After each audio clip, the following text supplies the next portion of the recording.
A logo, ACB in print and braille, American Council of the Blind, together for a bright future. 63rd Annual National Conference and Convention. General Session, Thursday, July 11th, 2024. Deb Cook-Lewis stands at the podium. I'd like to welcome you all to Thursday. It's a lovely day. It's the second tea day in the week. So on the Braille calendars, when they did those little calendars where they just had the one symbol, they always made it the TH day of the week. You remember that? All right, let's begin. Thank you all for being here bright and early. We have lots to do today, again, as usual. Before we do begin with our proceedings and our flag salute and things, I want to remind you that we still have a few Braille Forum raffle tickets which need a home. And one of those Braille Forum raffle tickets out there somewhere is going to provide really good dividends. So, well, 3 of them really. So if you have not gotten your Braille Forum raffle ticket, or if you feel the need to have more, please be greedy and take care of that this morning. So thank you very much for all that. All right. We are going to begin with our Pledge of Allegiance, and this morning it is going to be our Durward K. McDaniel first-timer recipients. Yay!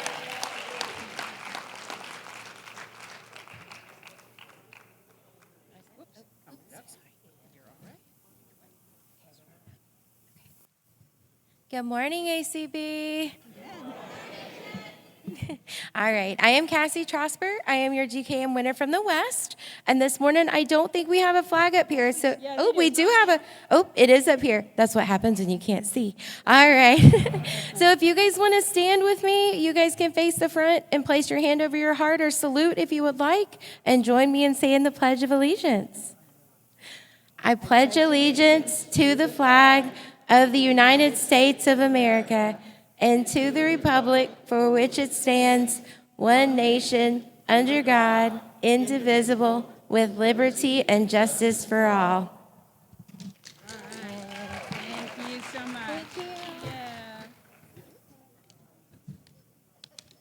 All right.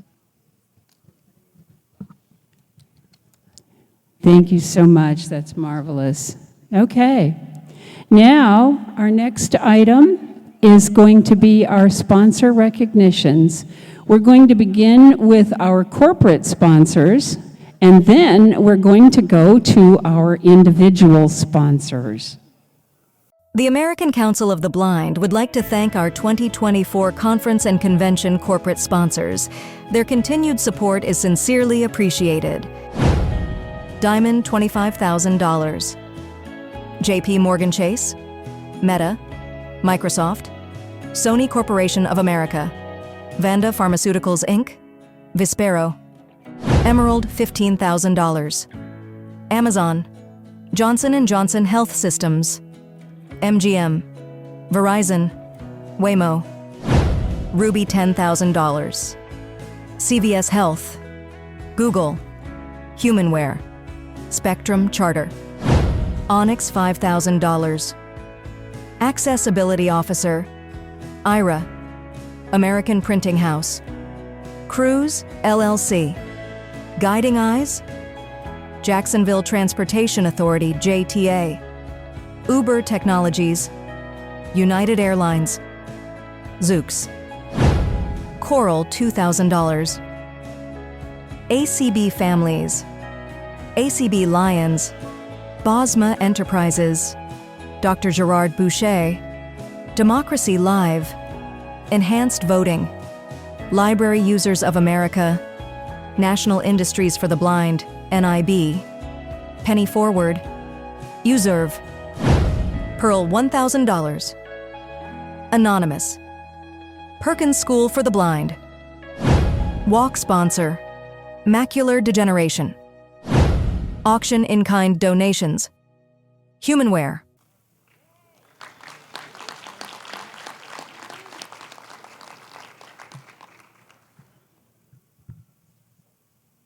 The American Council of the Blind sincerely thanks our 2024 conference and convention individual sponsors for their generous support.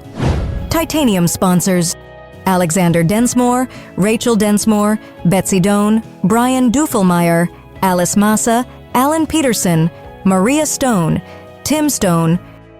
Platinum sponsors: Margarine Beeman, Chris Bell, Barbara Brown, Margot Downey, Larry Gassman, Charles Navarrete, Sherry Richardson, Edwin Rumsey. Gold sponsors: Dave Adams, Andrew Arvidson, Colette Arvidson, Joe Lynn Bailey Page, Sean Barrett, Artis Bazin, Conrad Bennett, Viola Benson, Ruth Boykin, Julie Brantley, Donna Brown, Elisa Bush, Karen Campbell, Ray Campbell, Brian Charlson, Kim Charlson, Beth Corley, Sue Crawford, Charles Cronin, Mary Ellen Cronin, Gail Crossan, Virginia DeBlay, Janet Dickelman, Dan Dillon, Stephen Dresser, Kathleen Duke, Mike Duke, Casey Duttmer, Grady Ebert, Tyson Ernst, Tom Frank, John Gassman, Susan Glass, David Goldstein, Howard Goldstein, Vicky Golightly, Christopher Gray, Brian Hartgen, Peter Heidi, Debbie Hill, Cynthia Hirakawa, Donald Horn, Connie Giacomini, Peter Giacomini, Richard Johnson, Eldon Kaiser, Rita Kirsch, Gary Legates, Ninette Legates, Barbara Lombardi, Christy Lynch, Kathy Lyons, Jean Mann, Roberta McCall, John McCann, Cheryl McNeil Fisher, Michael Moran, Rosalind Nadler, Philip Obregon, Terry Pacheco, Marilyn Pifo, Pinellas Council of the Blind, Donna Pomerantz, Mitchell Pomerantz, Chris Prentice, Sarah Presley, Richard Rueda, Adam Rushival, Carla Rushival, Marilyn Sanders, Lori Scharf, Maureen Schultz, Patrick Sheehan, Joel Snyder, Thomas Spoon, Michael Stern, Mary Stores, Nancy Sumner, James Swartz, Helen Taliaferro, Howard Thomas, Janice Thomas, Joseph Tingler, Jane Toleno, Lee Tucker, Patricia Tussing, Ryan Villarreal, Michael Wiseman, Melissa Wabshall, Vita Zavoli.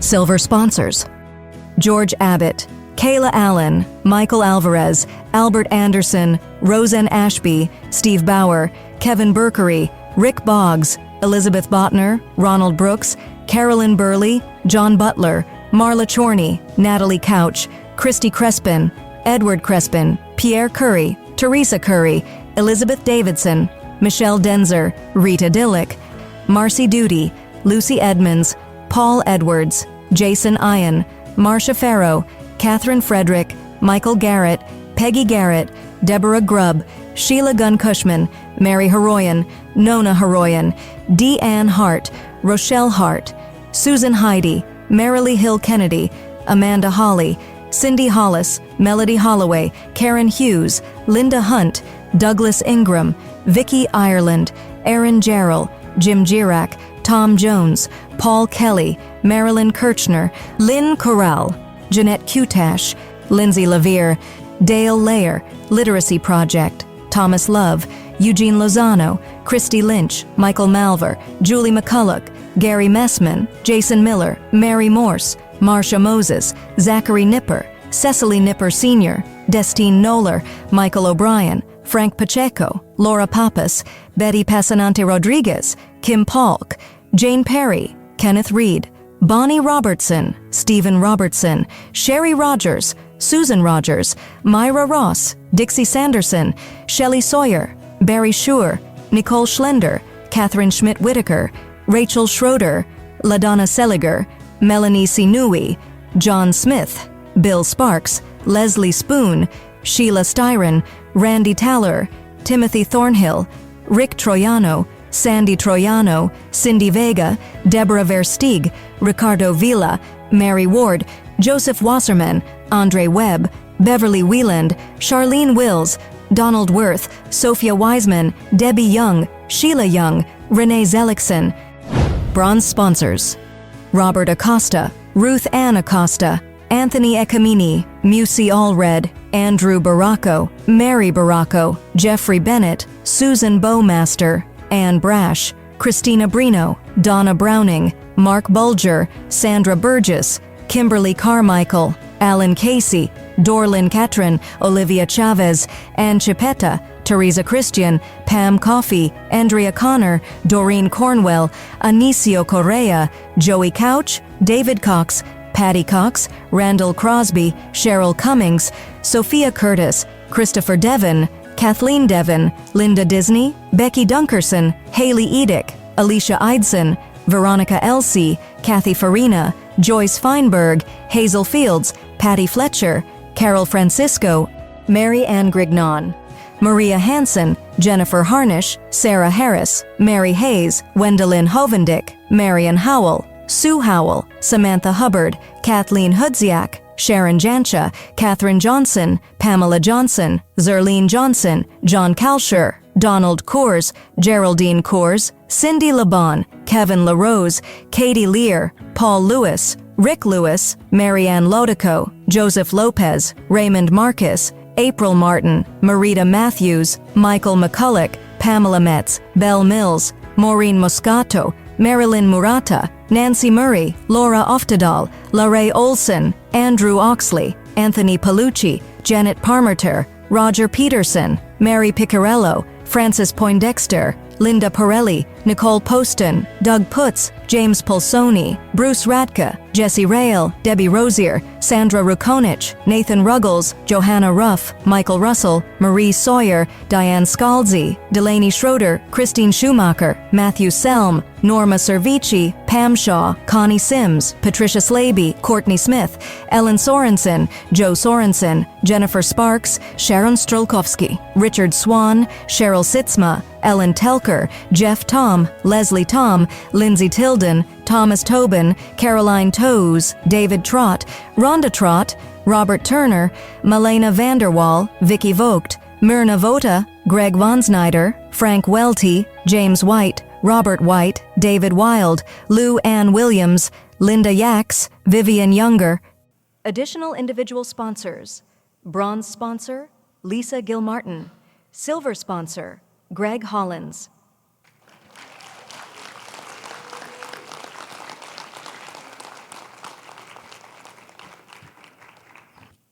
Several things amazing about all of that. One of them was the number of individual sponsors tells me how much you all love and believe in the work that we're doing related to the convention and other activities. And I thank you absolutely. Yes, so that's great. The other thing is our speech thingy is getting pretty dang good at pronouncing most of your names. And I would like to thank Rick Morin for fixing as many that we did fix. And we'll catch a couple more next year that I wrote down. So we did pretty well, but there's a lot of names to go through there. All right. Before I move to our angels, I have another sort of protocol announcement. The mayor of Jacksonville will be joining us at some point this morning. And I don't know quite when that will be. I put it on the agenda at the somewhat rough time that we were given, but it's going to be whenever she comes. And she sounds like just a wonderful person. And so at whatever point it will make sense, if there's no objection, we will just suspend the rules and basically have her speak. So I won't do it like in the middle of elections or in the middle of someone else's talk or any of that, but just to be aware that she may be out of order. Also, there will be a convention report later. It's not on the program because I had told you that I would add it, and then I forgot to add it, but it's under old business, so we will cover it there. Now, let's continue back to the program, and it is time for our ACB Angels presentations. This morning, we have 4 angels to present to you, and we will do that, and then we will have the angel song to complete our ACB Angels presentation this morning. Having the song first, I guess.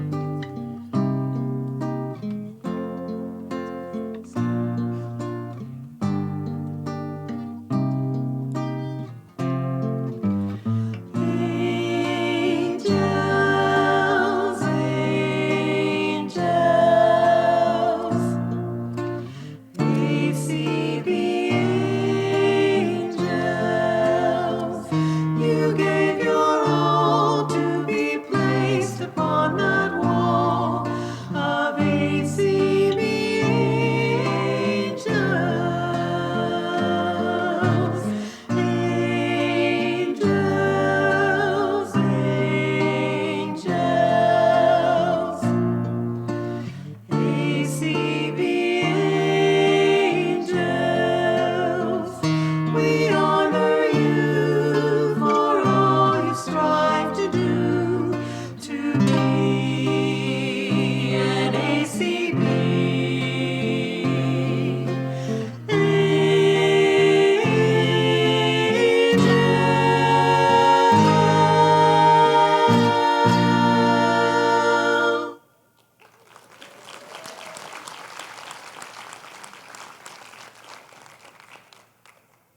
Against the sparkling background, the letters ACB, and below each its corresponding Braille cell. ACB presents ACB Angel. Rhonda Nelson, February 14, 1952 to May 30th, 2023. Cindy Hollis, Flat Rock, Michigan. I'm here to share about Rhonda Nelson, who was born on February 14, 1952, and passed away May 30th, 2023. Rhonda was born in San Diego, California, but she spent most of her life in the Seattle area, attending the School for the Blind in the 60s and graduating from the University of Washington. It's no wonder she was such a Huskies fan. In fact, Rhonda loved all sports. If she could listen to it on the radio, she did, even sometimes in board meetings. And she even attended several Rose Bowls with her family. Rhonda worked many years for the Social Security Administration. Early on, she became an advocate for better services and was particularly a strong promoter of the use of Braille. She was a charter member of our state affiliate and stepped up many times to serve as a board member or officer. Rhonda is remembered fondly for her love of Jesus Christ, all things related to words, and all things related to broadcast sports.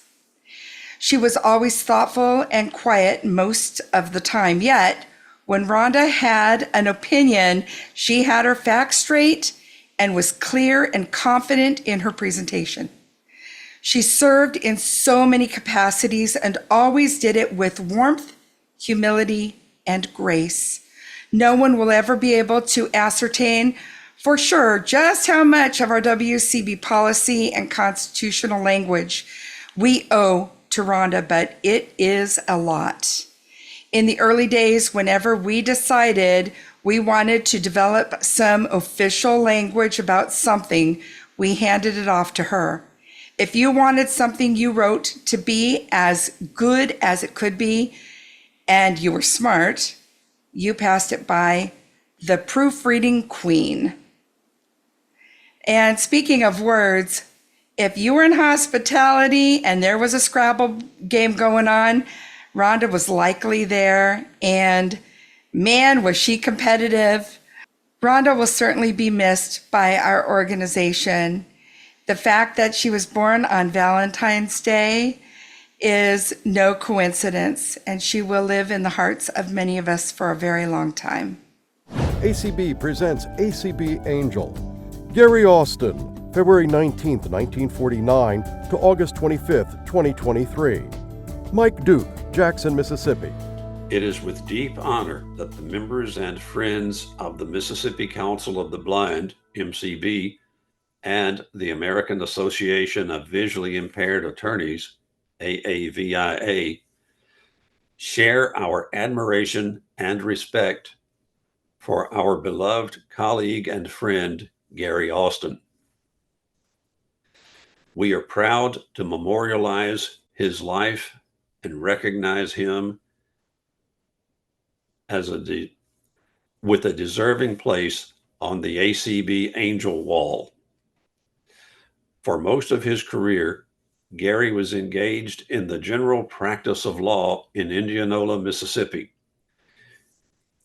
where he also distinguished himself by serving as the elected county attorney and city prosecutor, all while operating a catfish farm.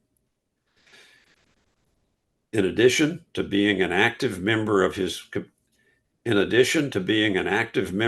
local community, he also served in various leadership positions in MCB and AAVIA, including president of both organizations. Gary was a fun-loving, caring friend to many who knew him, and we will always remember his sense of humor and storytelling. He had a remarkable memory for details about people and events in the past. He loved to discuss access technology and was always eager to try out a new piece of technology or gadget and share his experience with others. Gary was a devoted father and husband and was very proud of the accomplishments of his children. His memory and legacy will live on in the hearts of those who had the privilege of knowing him. As we reflect on his life, we are compelled to recognize that the world is a better place and our lives have been immensely enriched. And our lives have been immensely enriched because we have walked the path with Gary Austin. ACB presents ACB Angel. Barbara Appleby, August 10, 1958 to September 19, 2023. Janet Dickelman, St. Paul, Minnesota. Barbara A. Appleby Nate Berg was born on August 10, 1958 in New Ulm, Minnesota. She died unexpectedly on September 19, 2023, while vacationing in Victoria Falls, Zimbabwe, with her best friend Wendy. Barb loved to travel and mentioned many times that this trip to Africa was a trip of a lifetime. She was so thrilled to have been close to elephants, zebras, and giraffes just before she passed away. A type 1 diabetic since childhood, she was totally blind at age 19. In 1984, Barb married Bill, her husband of 39 years. Barb worked as the only blind employee for Xcel Energy, a Minnesota utility company, for 25 years and retired in 2017. She was an animal lover, a collector of art, a longtime guide dog user, and loved all animals and people. Barb's interests included her book club, crocheting, and playing in an audio darts league. She was a great cook and loved to entertain. Her dinners were legendary. Barb wasn't known nationally in ACB, although she did attend the 2017 legislative seminar and enjoyed visiting Minnesota Senate and congressional offices. She was a board member for ACB of Minnesota, a member of our membership committee, and served on the state convention committee. She was a fierce advocate. She never took no for an answer or said she couldn't do something. She always found a way to advocate for herself and others. She was a generous donor, a great friend to all, and a true angel. ACB presents ACB Angel. Douglas Slaughton, December 22, 1946 to September 29, 2023. Jim Kroc, Miami, Florida. On behalf of the American Association of Visually Impaired Attorneys and friends and family of our honoree, joined here by wife Eland and daughter Chelsea, and I, officer and friend Jim Kroc, proudly present Douglas Lee Slaughton for inclusion on the American Council of the Blind's Wall of Angels.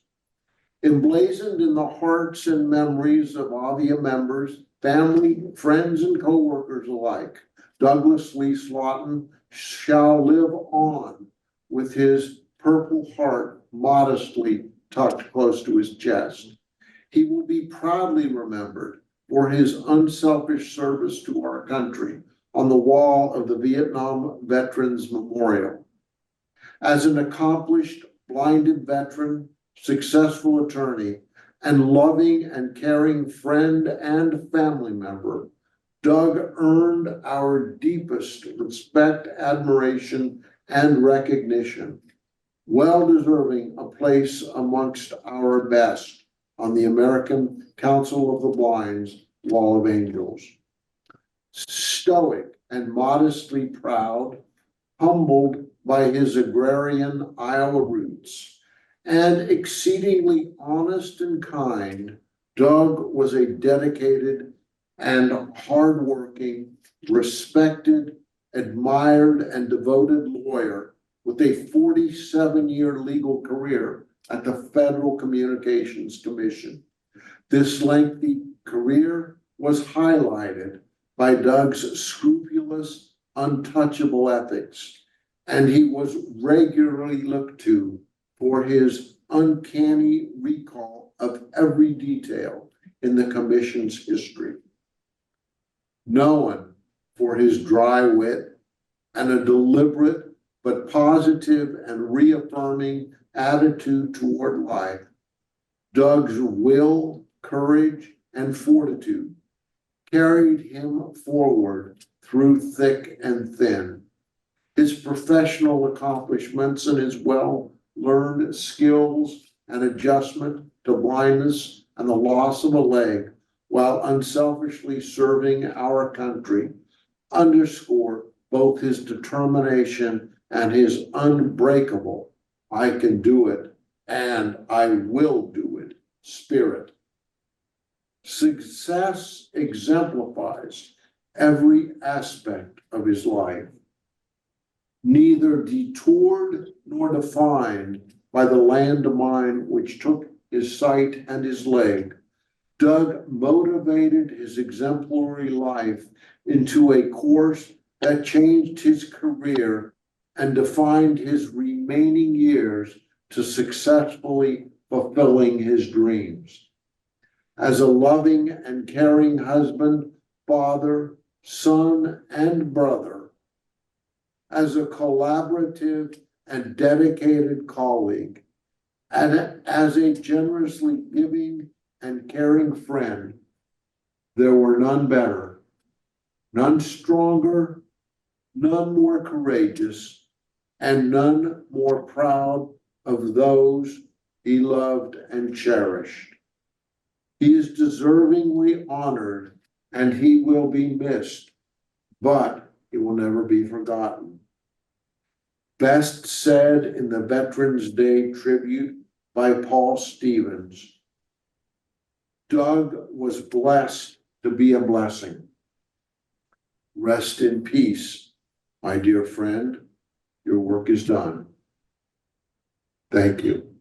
A logo, ACB in print and braille, American Council of the Blind, together for a bright future.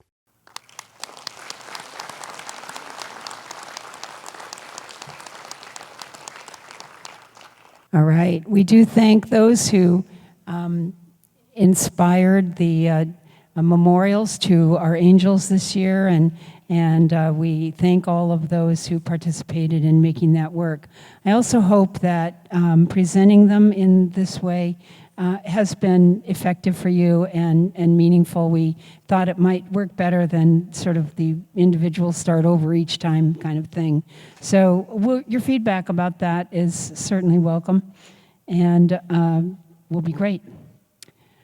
All right, thank you very much. It is time for the affiliate roll call.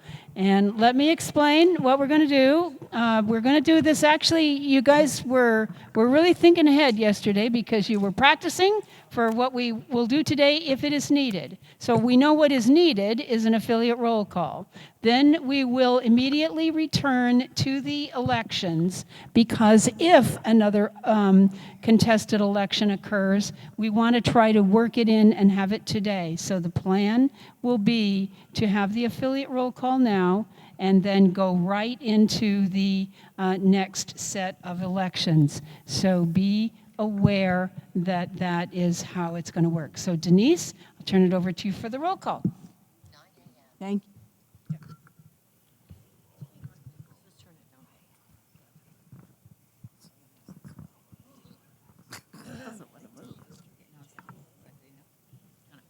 No, this is good. Thank you. All right, are we ready? Ready. We are ready. Alabama Council of the Blind, 4 votes. Good morning. Alabama cast 4 votes. Jeff Bishop. For Bishop.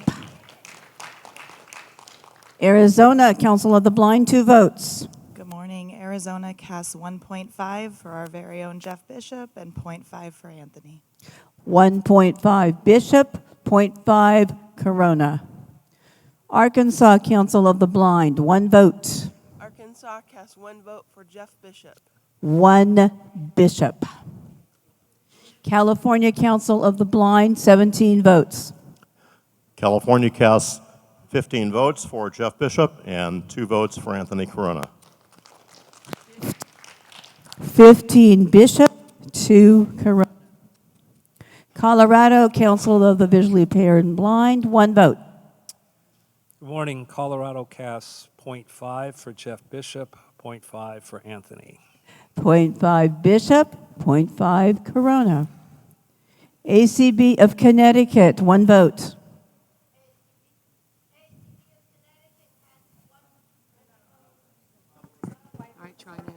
ACB of Connecticut casts 1/2 vote for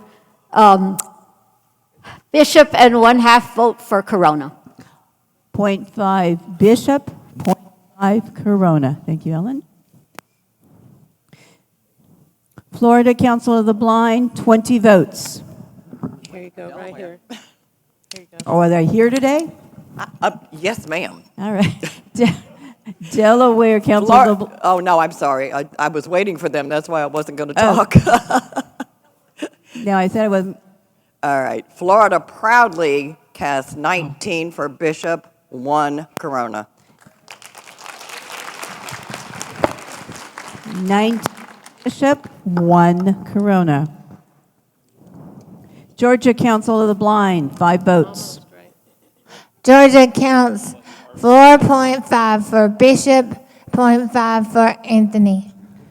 4.5 Bishop, 0.5 Corona. Hawaii Association of the Blind, 3 votes. Okay, all right. Here you go. Hoy casts 3 votes, Bishop. 3 Bishop. Sorry, guys, I didn't give you the groups, did I?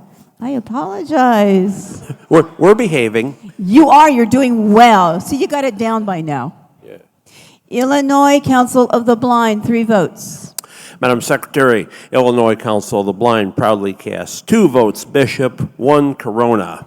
2 Bishop, 1 Corona. And for the audio team, the assistive listening, we thought we had it fixed, but they're cutting in and out a little bit. So maybe if we get somebody to take a look at that. ACB of Indiana, 4 votes.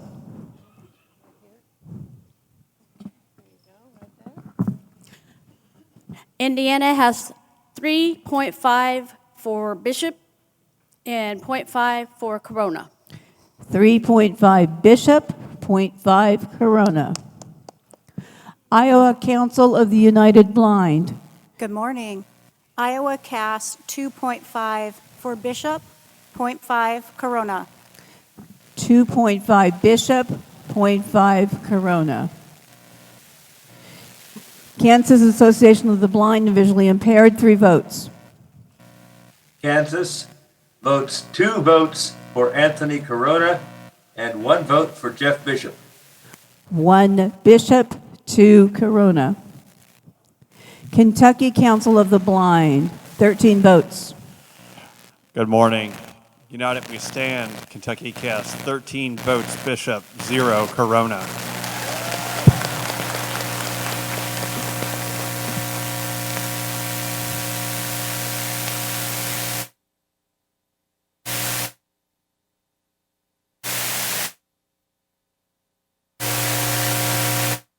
Sorry, 13 Bishop. Bluegrass Council of the Blind, 4 votes. Bluegrass Council for the Blind cast all 4 votes for Jeff Bishop. 4 Bishop. Louisiana Council of the Blind, 3 votes. Louisiana, 3 votes, Jeff Bishop. 3 Bishop. ACB of Maine, 2 votes. Maine casts 1 vote for Jeff Bishop and 1 vote for Anthony Corona. 1 Bishop, 1 Corona. ACB of Maryland, 3 votes. Maryland casts its votes 2 for Bishop and 1 for Corona. 2 Bishop, 1 Corona. Bay State Council of the Blind, 8 votes.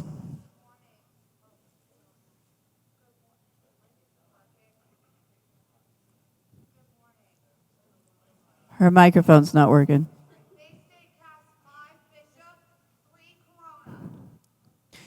No, you have 8 votes. Oh, 5 Bishop, 3 Corona. Thank you. I got it. 5 Bishop. Okay. Michigan Council of the Blind, 5 votes. All right. Michigan casts all 5 votes for Jeff Bishop. 5 Bishop. ACB of Minnesota, 3 votes.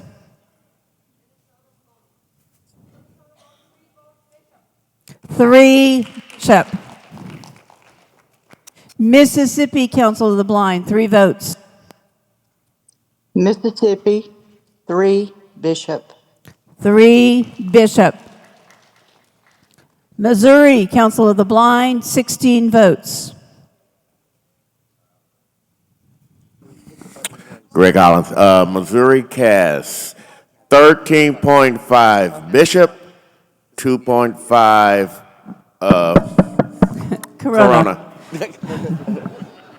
13.5 Bishop, 2.5 Corona. ACB of Nebraska, 1 vote. 0.5 Bishop, 0.5 Corona. 0.5 Bishop, 0.5 Corona.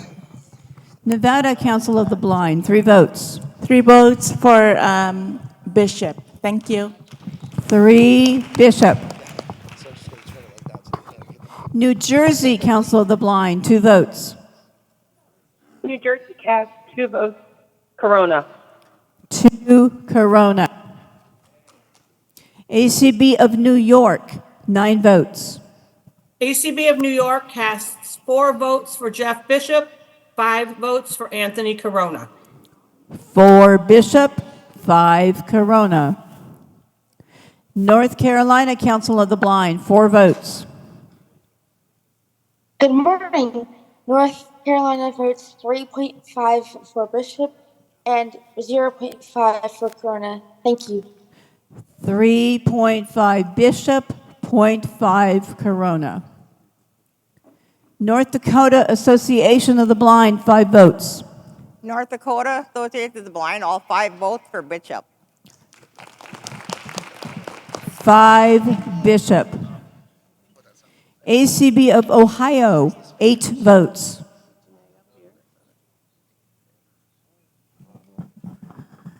ACB Ohio counts all 8 votes for Bishop. 8 Bishop. Oklahoma Council of the Blind, 17 votes. Oklahoma Council of the Blind, 14 votes Bishop, 3 for Corona. 14 Bishop, 3 Corona. ACB of Oregon, 4 votes.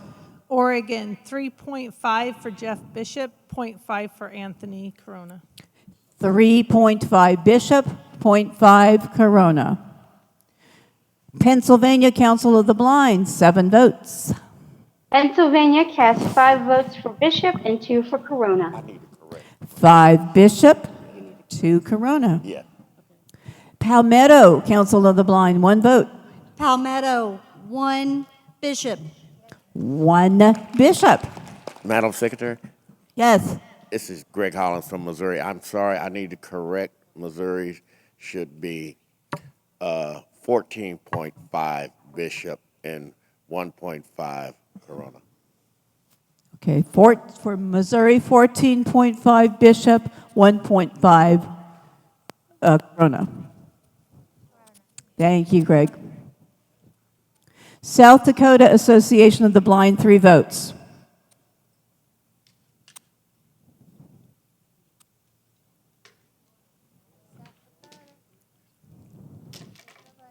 South Dakota. South Dakota will vote 3 for Bishop. 3 Bishop. Tennessee Council of the Blind, 6 votes.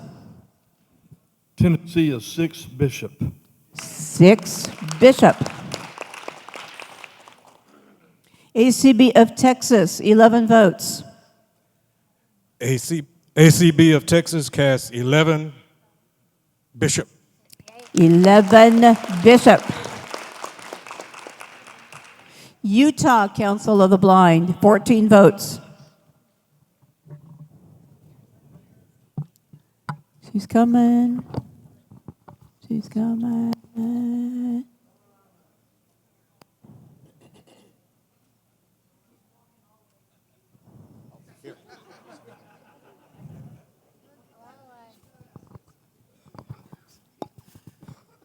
Utah cast 14 votes for Bishop.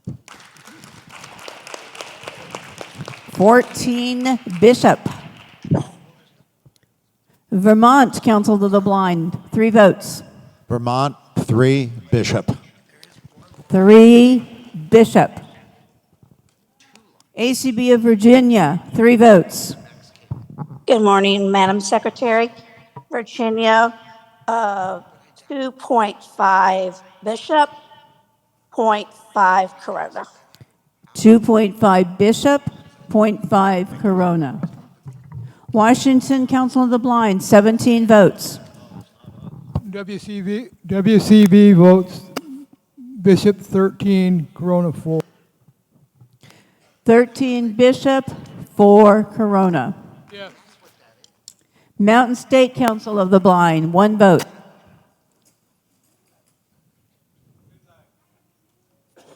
Two, sorry, 2. Can't read.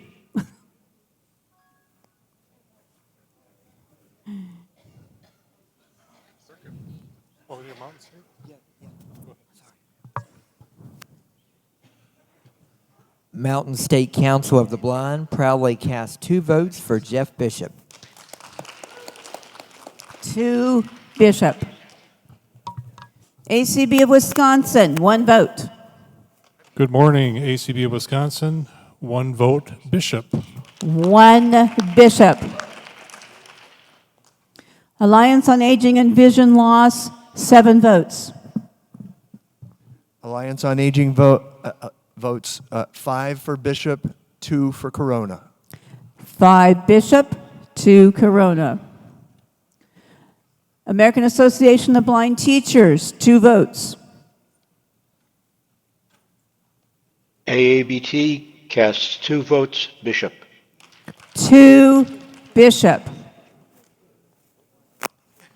American Association of Visually Impaired Attorneys, 1 vote. Attorneys, 1 Bishop. 1 Bishop.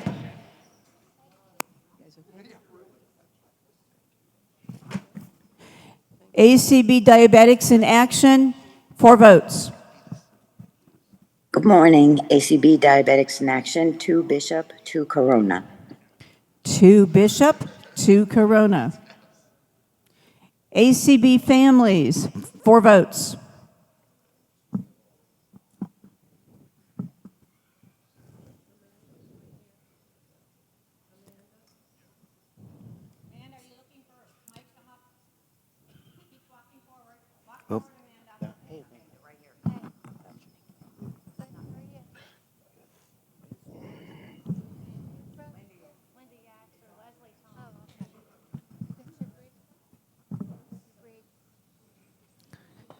ACB Families? Yeah. Can you hear me now? I can hear you now, yes. Oh, I'm so sorry. Sometimes I hate my headset.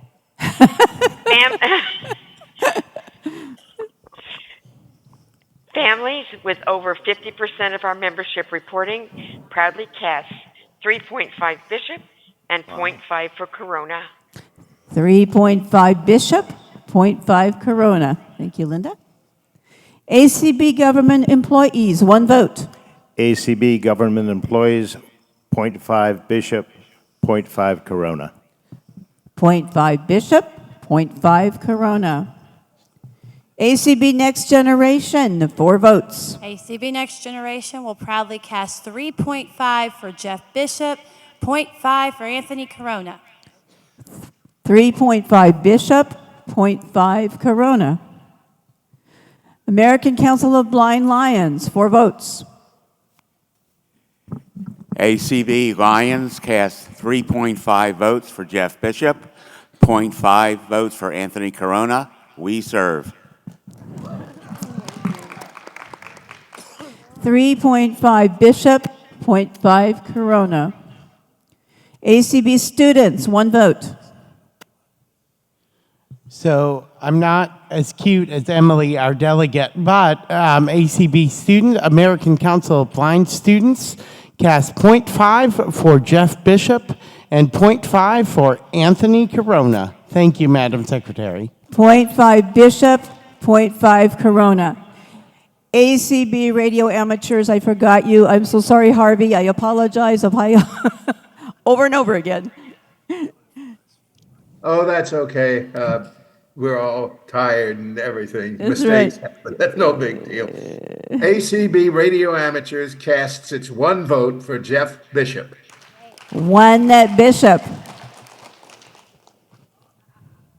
Blind Information Technology Specialist, 25 votes. Okay, can you hear me? Yes, ma'am. All right.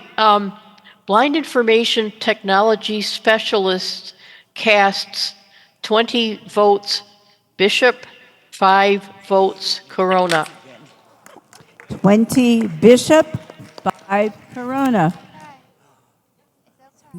Blind LGBT Pride International, 6 votes. Good morning, Madam Secretary. Ms. Ruth here for our communication, filling in for Leah Gardner, who is at Guide Dog School as we speak. BPI proudly casts 6 votes for Anthony Corona. Yay. 6 Corona. Braille Revival League, 12 votes. Braille Revival League casts 9.5 for Bishop, 2.5 for Corona. 9.5 Bishop, 2.5 Corona. Council of Citizens with Low Vision International, 10 votes. CCLVI casts 9 votes for Jeff Bishop, 1 vote for Anthony Corona. 9 Bishop, 1 Corona. Friends in Art, 2 votes. Friends in Art votes 1 for Anthony and 1 for Jeff. 1 Bishop, 1 Corona. Guide Dog Users, 16 votes. Guide Dog Users cast 11 for Jeff and 5 for Anthony. 11 Bishop, 5 Corona. Independent Visually Impaired Entrepreneurs, 1 vote. This is Carla Hayes. Yeah, we got you, Carla. Okay, and I am now the delegate for Ivy. We had to make a switch. Anyhow, we business owners have made executive decision and decided to do 0.5 for Bishop, 0.5 for Corona, and we have a note for the audio team. There is an empty microphone stand back by the AABT delegation, and if they would put a mic in there, it would make it a lot easier for us folks at the back of the room. Thank you. Thank you, Carla. There you go. 0.5 Bishop, 0.5 Corona. Library Users of America, 7 votes. Good morning. Library Users of America casts 6 votes for Bishop, 1 vote for Corona. 6 Bishop, 1 Corona. Randolph Shepherd Vendors of America, 13 votes. Randolph Shepherd Vendors of America, 11 votes Bishop, 2 votes Corona. 11 Bishop, 2 Corona. Veterans of ACB, 1 vote. Okay. All right. So Veterans of ACB proudly cast their 1 vote for Jeff Bishop. 1 Bishop. Madam Chair, that completes the call of the roll.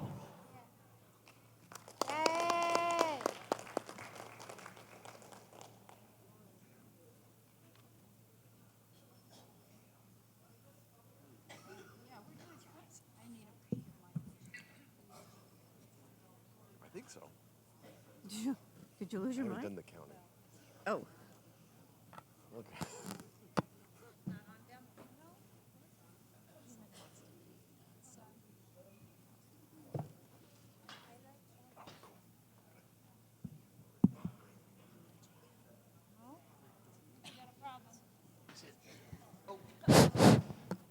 There you go.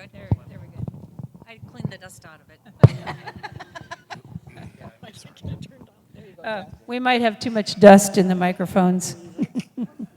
Whew, yeah, there's a bug flying around up here, and when we do the next voting, if we have any standing voting or anything, he does not count. I don't care, he's moving too much. All right, we are waiting for our count, and We are ready. And they are actually ready. All right, they're tossing those beans so fast. Let's hear how we did. Okay, so the total by percentages for Bishop, 78.1%. Corona, 22%.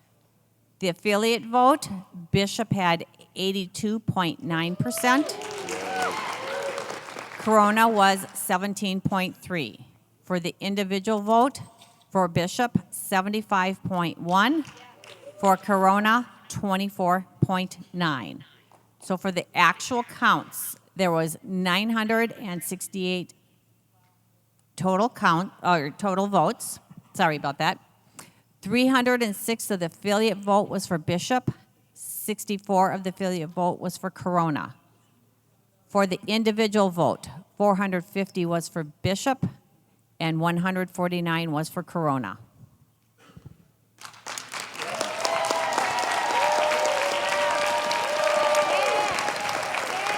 Jeff, would you like to say anything? Thank you so much, everyone. I very much appreciate your vote and promise to serve you well. And I think we've got a dynamite team that's coming forward here for the Board of Publications, and I appreciate each and every one of you. Thank you so much.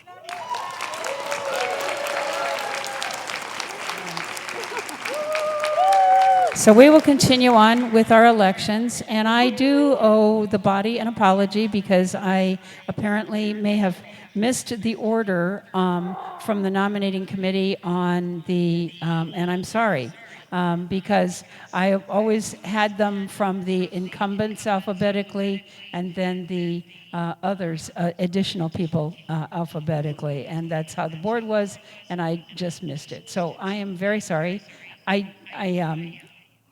Nothing I can do about that. We're moving forward. So our next candidate put forward by the nominating committee is Zelda Gephardt from Edgeley, North Dakota.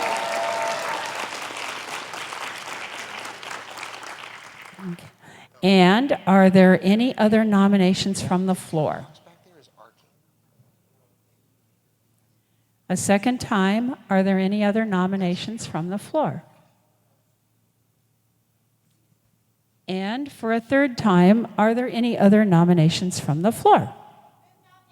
Nominations are closed, and Zelda Gephardt is elected by acclamation. Zelda.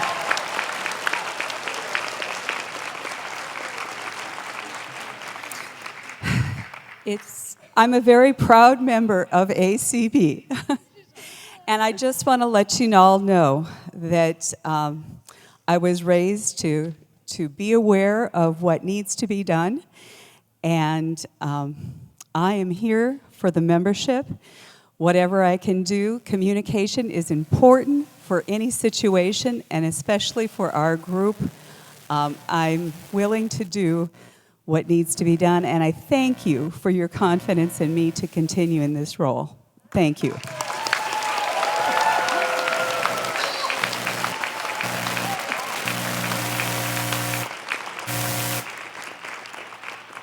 All right. Little sound that keeps coming.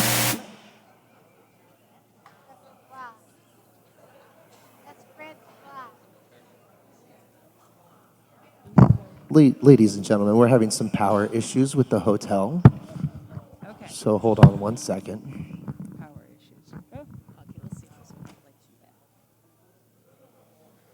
Okay. Yeah, we're Okay, having. we should be good to go. Okay, we're having a few power issues with the hotel, we're hearing. We have the power in here. We don't need the hotel. All right. We will continue our elections. Thank you very much. The nominating committee has placed into nomination the name of Belinda Collins from St. Paul, North Carolina.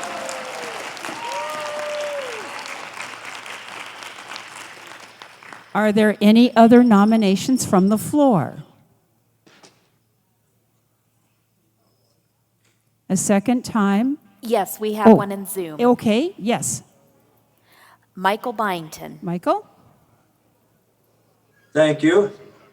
It's my pleasure to place in nomination the name of Anthony Corona, who is a contractor and trainer for Amtrak. Thank you. Thank you. And I need a second for Anthony. Okay, I have a second. Thank you very much. All right. So now, let's see. We've had one nomination. Are there any other nominations from the floor? And for a final time, are there any other nominations from the floor? Okay. We do have a contested election. There will be election this afternoon. So there will be, before we do their speeches or anything, we'll just tell you that between noon and 2, the ballot will be open for this contest. And at 2 p.m., you are welcome to gather here to hear the affiliate roll call, and you are welcome to listen on Zoom. There will be no other business at that time, so it would be fine. And affiliate delegates and alternates, even if you have normally been coming in here, because you are here, but we did send you out the Zoom link in case it is more convenient for you to vote, to be elsewhere while you cast the affiliate vote. And there is a very short turnaround for your individual vote. So I know you want to eat and things, but please vote this afternoon. And yeah, and make sure that, and that's why if it's easier for you to eat and then go to be in Zoom to hear, that's just A-okay. Okay, so don't feel like you have to come in here unless you want to. All right, Belinda, who will your speakers be? Can you hear me? Sort of. No, less. You may have to. There okay, you go. how about now? We do hear you now. All right, so my speakers will be Sheila Young and Cecily Nipper. All righty, Sheila Young and Cecily Nipper both need to get to Mike. And Anthony, you will have 1 minute for a speaker. Do you wish to have a speaker?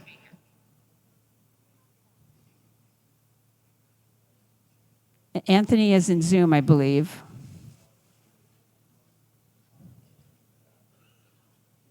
All right, let me see if I can pull him up. Yeah. Is Anthony in Zoom? Anthony, if you're in Zoom, would you? No, he is not in Zoom. All right, and Anthony is not in here, I don't believe. All right, then Anthony will be foregoing the speaker because we don't have an. Madam President. Yes, This sir. is Michael Byington, and Anthony has requested that I make his 1-minute presentation. All right, fine, we can do that.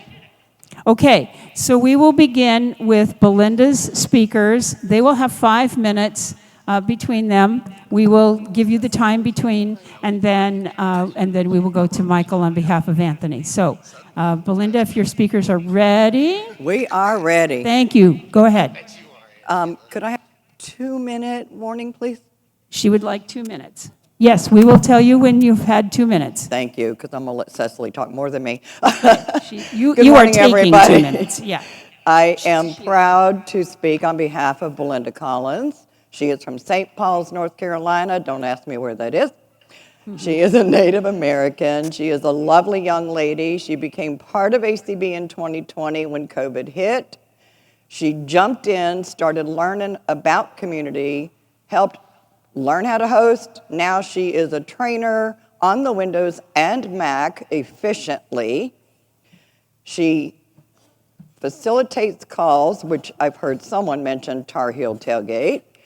She, she facilitates other calls like the Blind View and a few others. She has been an integral part with the membership committee. She interned in 2021 under Cindy Hollis' membership. She was elected, nominated, and elected first timer in 2021. She attended her first convention in Omaha and has not missed one since. She has written articles for the Voices blog. She has written articles for the Braille Forum. You can go to her candidates page and actually find those links so you can read those articles. She has been extremely efficient with her writing, her editing. She believes in diversity, equity, inclusion, and respect. So I highly encourage you to vote for Belinda Collins.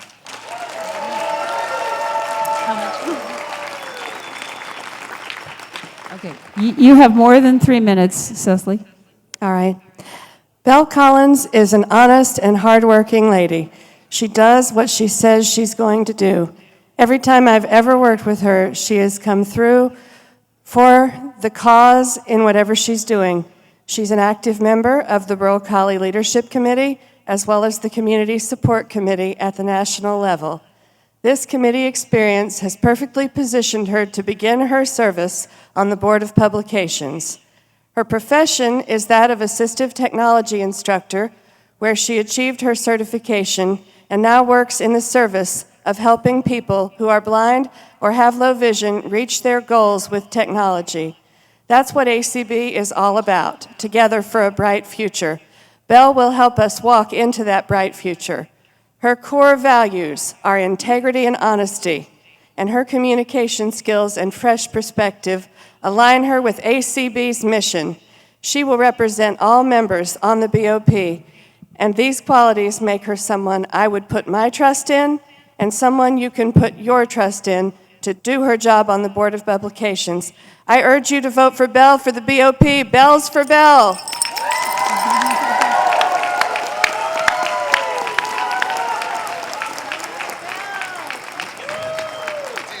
All right, thank you very much.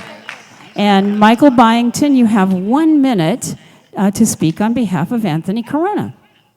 Thank you very much. Anthony has requested that I make sure and say that he feels that there are 3 other candidates besides himself who are also very well qualified to be in ACB leadership. He simply asks that I point out that he has, over the last 5 years of his involvement with ACB, time and time again stepped up to the plate. He has been a member of the media team. He has hosted Sunday Edition. He has been awarded 4 different times by his state affiliate for his volunteer work or various things that he has done there, 2 recently. And Anthony is a person who is sometimes controversial, but tries to hear all sides and give all sides a chance to speak. I think that's terribly important for the Board of Publications. Thank you very much. Time, good, you're right on. All right, thank you very much. Okay, that completes this piece of the process, and you all have your instructions for this afternoon. You will use your voter code between noon and 2, and then you will come to somewhere if you'd like to hear the vote, and you will be in Zoom or in here if you are a delegate. We don't have the mayor yet, right? We don't have the mayor? The mayor? Okay, that's fine. All right, then we're going to go ahead and take the break that is scheduled after the mayor, and we will continue. We will have Mayor Deegan if and when she comes, but we will go ahead and take our break now, and then Michael Garrett, our esteemed treasurer, will take over the proceedings following the break. So we are at 9:36. Yeah, so we will reconvene at exactly 10 o'clock. Door prize people, can we get a couple quick door prizes? Yeah, let's give away a door. Which door?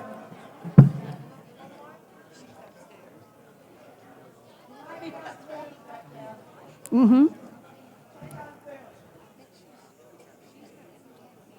And while they're coming, do we still have Braille Forum raffle tickets available? Yeah, Alan's back there. Okay.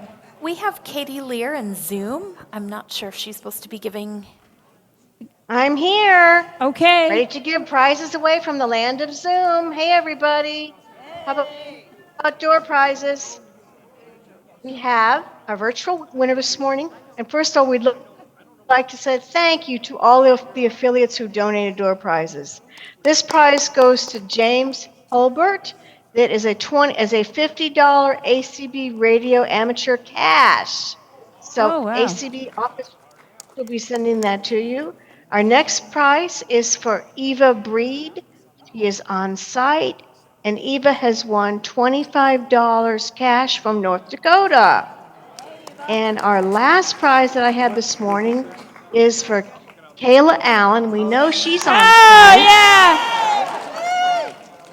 Kayla, you have won a beach towel from a Palmetto affiliate, and it's big, and it's blue, and it's fluffy. All right.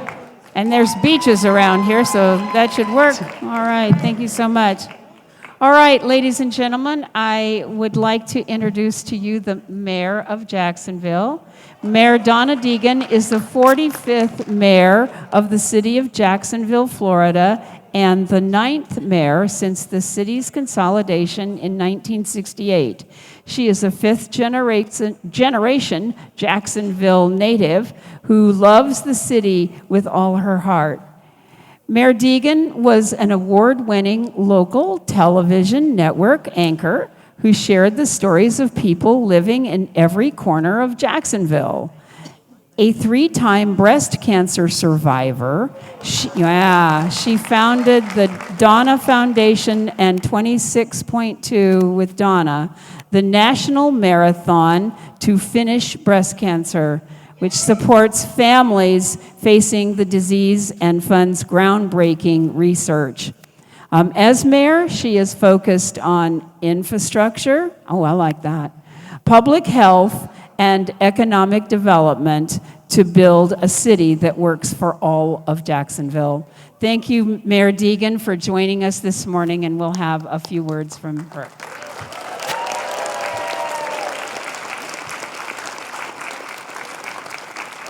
Thank you so much. Really, really wonderful to be with you this morning. I appreciate the time. Thank you all for being in Jacksonville.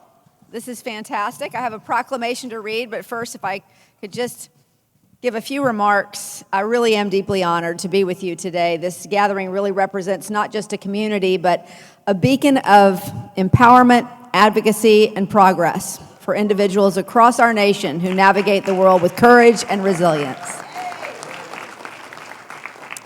The vital work of the American Council for the Blind stands as a testament to the power of collective action in breaking down barriers and promoting inclusivity. Your dedication to ensuring equal access to information, technology, and opportunities for the blind and visually impaired is not just commendable, but truly transformative. In our shared journey toward a more equitable society, we must recognize that diversity extends beyond what meets the eye.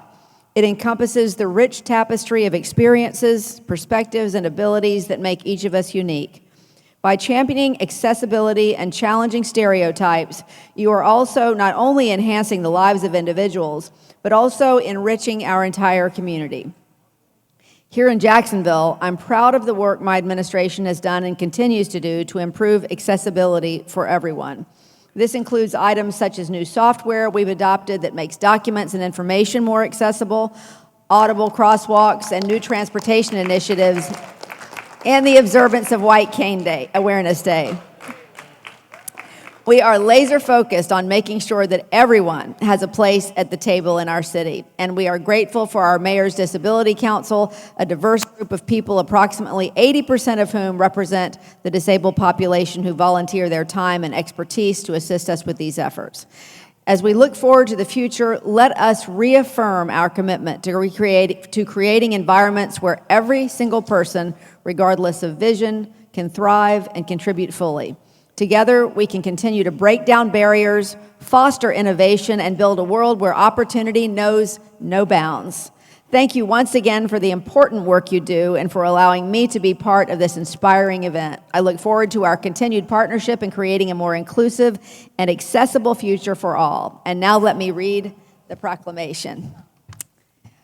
Whereas the American Council of the Blind is a national organization that strives to increase the independence, security, equality of opportunity, and quality of life for all blind and visually impaired people. And whereas the ACB has been advocating for rights and well-being of blind and visually impaired individuals since its founding in 1961, providing invaluable support, resources, and a strong community for its members. And whereas the ACB's annual convention is a significant event that brings together members, allies, and experts from across the nation to discuss important issues, share knowledge, and advance the cause of accessibility and inclusion for blind and visually impaired individuals. And whereas Jacksonville is honored to host the ACB's annual convention from July 5th through the 12th, 2024, welcoming attendees to our vibrant city and demonstrating our commitment to inclusivity and accessibility. And whereas this convention provides an opportunity to reaffirm the City of Jacksonville's dedication to improving the lives of all residents, including those who are blind or visually impaired, through thoughtful policies, community programs, and welcoming environments. And whereas the City of Jacksonville recognizes the importance of the work done by the ACB and its impact on individuals and communities both locally and nationally. Now, therefore, I, Donna Deegan, by virtue of the authority vested in me as Mayor of Jacksonville, Florida, do hereby proclaim the week of July 5th through 12th, 2024 as American Council of the Blind Week in Jacksonville, and encourage all citizens to join in recognizing the significant contributions of the American Council of the Blind, supporting efforts to improve the quality of life for all blind and visually impaired individuals, and participating in the events and activities of the annual convention, and signed by me on this date. So thank you so much. I appreciate all of you for being here, and I hope you really enjoy your time in Jacksonville. We love having you here.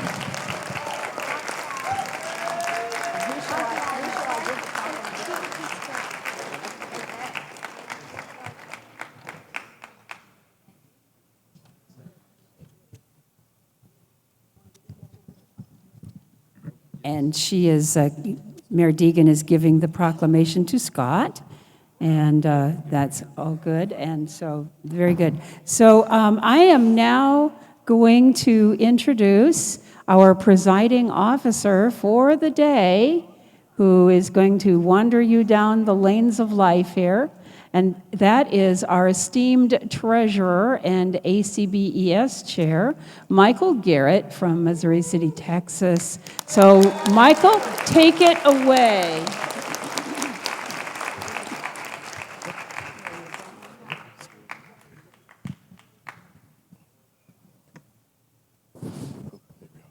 Good morning, ACB. Good morning.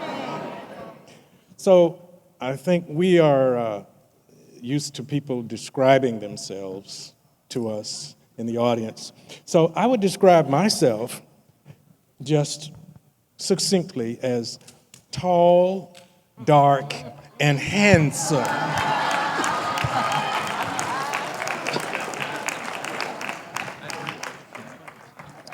Thank you, Scott.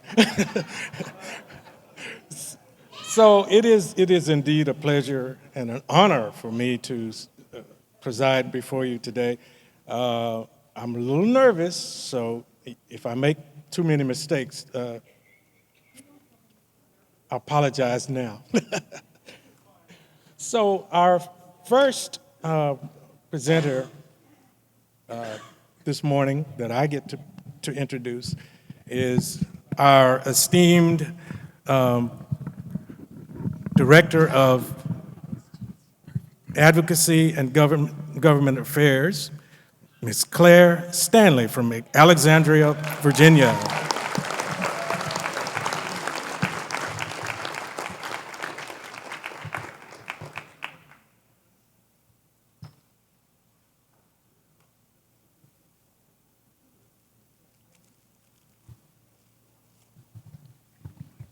Good morning, everybody.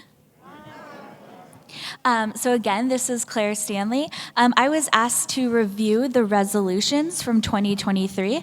As you guys know, we pass a myriad of different resolutions every year, which is exciting. That's part of our process, right, of planning what we're going to advocate for. So I'm going to briefly go through the impact and the success and the actions we've taken over the last year to work through our 2023 resolutions. Some have come farther than others, and I guarantee you we're going to continue to work on them just because it's, in 2024 now. These are priorities we will continue to acknowledge. If you were in or listened to the board meeting last Friday, can't believe it's already been almost a week, you probably heard Swatha Nandakumar, our advocacy specialist, talk about these. So this will be a little bit of a review from Swatha's report, but we're going to add a little bit more to it. And for those who weren't there, you're going to hear what's going on. One second, I'm going to make sure my guide dog doesn't make a move for it.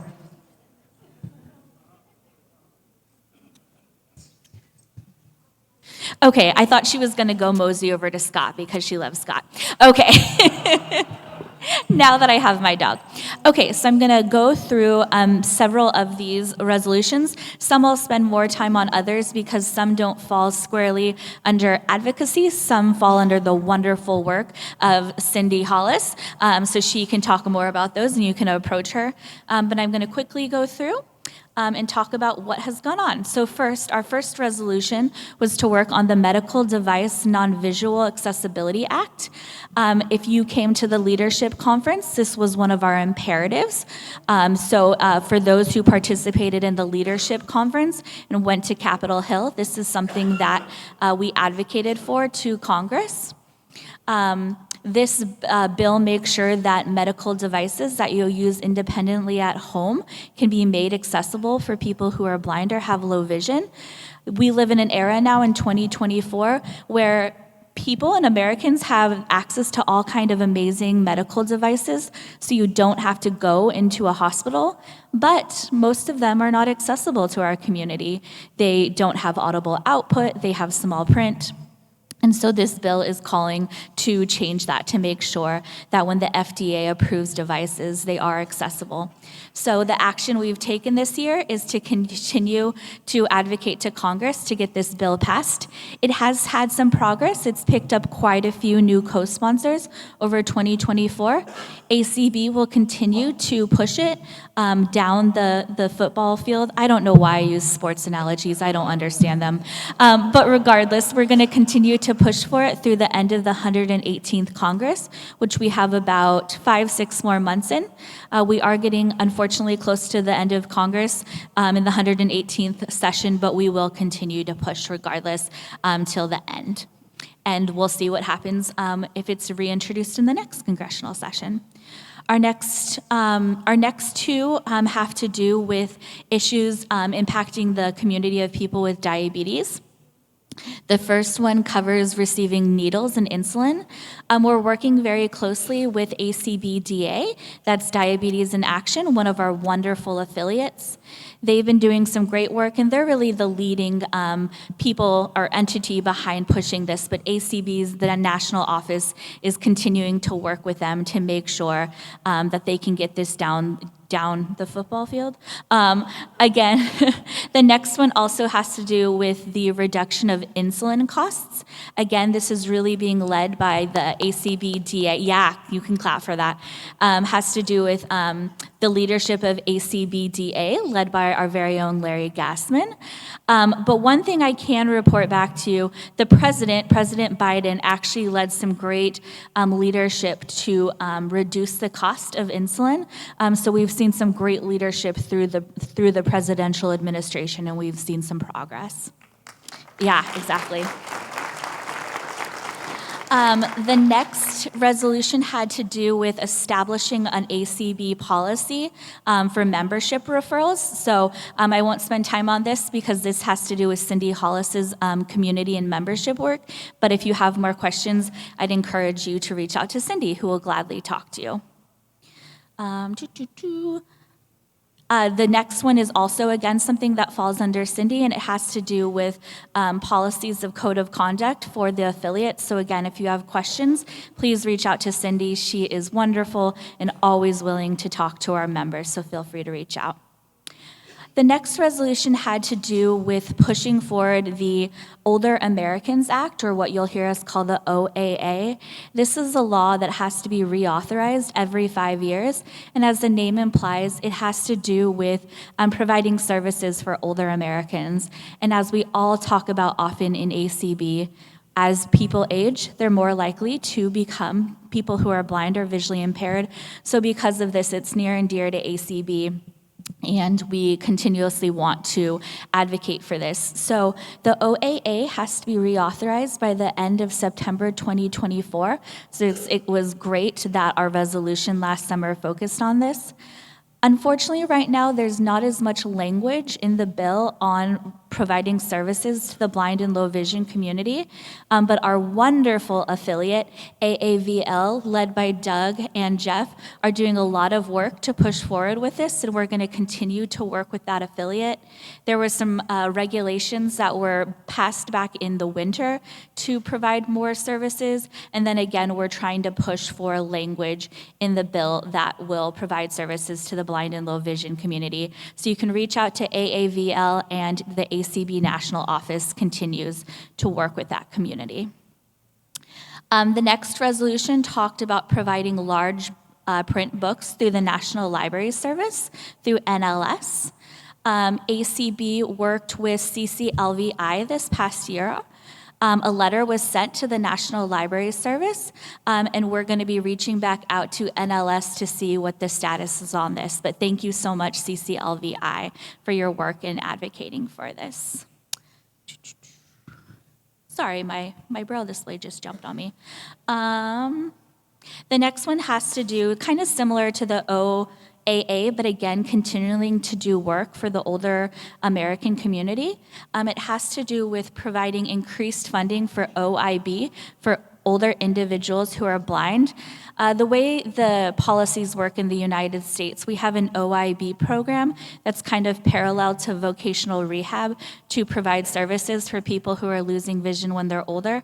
Unfortunately, the funding is often way too low. And so a resolution last year was passed to provide more funding because we really want to make sure that as persons age and lose their vision, they get the services they so rightfully need and deserve.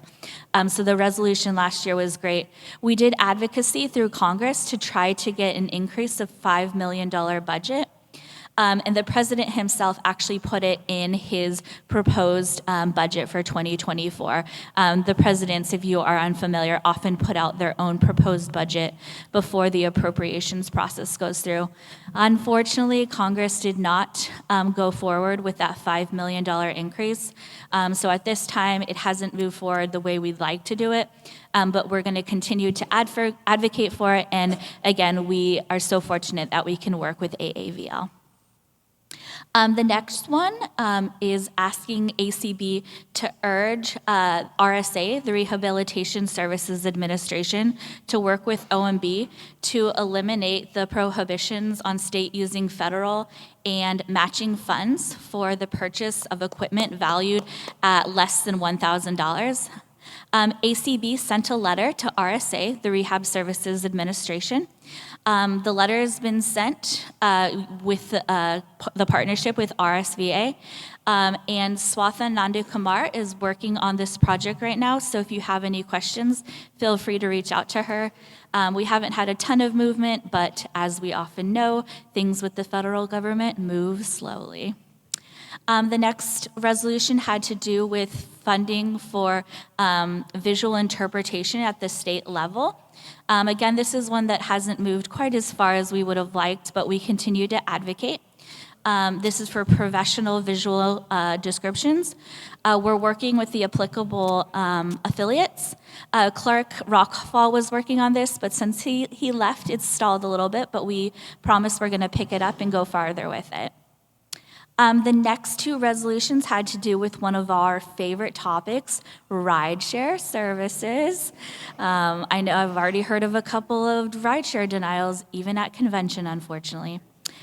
So the first one has to do more with communicating with drivers. So working with the Transportation Committee, our own Transportation Committee, to get some letters out to the major rideshare companies about trying to make sure that persons can communicate with their drivers. Oftentimes, drivers speak all kinds of different languages, which is beautiful and wonderful, and we want a diverse country, but as persons who are blind, if we can't communicate with our drivers, that can be hard. So there was language about advocating to the rideshare companies about matching people who speak the same languages. This was passed over to the Transportation Committee. The leadership of the Transportation Committee has changed over the last few months because I used to be the chair, and I took a new position, obviously. And so Pat Sheehan and Connie Sims are our amazing new chairs, and so they will be working on this. But it's in works, and I promise we're going to continue to address it. The next rideshare resolution, I'm sure you guys know exactly what it has to do with, guide dog denials. So we've been working with the GDUI affiliate to talk to the Department of Justice. Works are going on with DOJ at this time. We can't report too much on it, but I promise it's in the works, and we encourage everybody, if you are denied a rideshare, please continue to report it. I know it's really frustrating. I myself am always like, oh, I have to report it again, but it's really important to provide DOJ as much data as possible. So you can reach out to the advocacy team at ACB, and we will be happy to pass those on to the appropriate people. So I know it's frustrating, but please keep reporting them. The next resolution from last year had to do with traveling via air with our guide dogs and that pesky new attestation form we all had to fill out to travel to convention with our dogs. Actions that we've taken this past year, there were actually a series of different comment processes with the Department of Transportation. ACB wrote comments for the 2 different times in which we could weigh in on the issues. There has been, I'm doing air quotes, movement on the issue. DOT is in the process of reforming the form. We are not as impressed by the changes they've made. They have decreased the number of questions from 10 to 7 to make it, air quotes, easier. ACB weighed in that one of the bigger problems is not the number of questions, but the process in which to submit the forms altogether. So we're going to continue to advocate for that. The DOT just sent us the new form within the last week or so, and it's sitting in my inbox. So we'll continue to advocate for the changes. But please know that it's a slow process because it went through an administrative process. It does take time to reform it. So I wish we could snap our fingers and change it, but as we get the opportunities, we're going to continue to advocate. And what I think is the last resolution, if I am right, had to do with ACV REP in the certification of occupational therapists. Our own president, Deb Cook-Lewis, has been working. A letter was written, and Deb's been in the process, or first I should say, Dan had done some great work to write a letter to them and express our concerns. And since then, Deb has been invited into several discussions and meetings as they go through this process. So movement and activity has been taken there as well. And that was a list of the 2023 resolutions. If you have any ongoing questions, please reach out to the advocacy team at ACB, and we're happy to help. Again, I wish things were resolved every year perfectly, but advocacy is an ongoing process, so we will continue to work on these into 2024 and 2025. We don't forget about them after the year. We continue to focus on them. Thank you so much.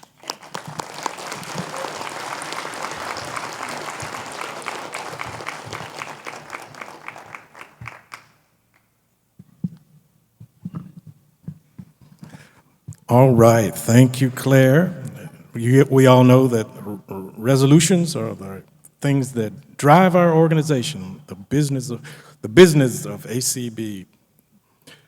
So our next presentation will come from our International Relations Committee regarding the International Relations Voices Contest. To bring that presentation will be Maria Christic, who chairs the International Relations Committee.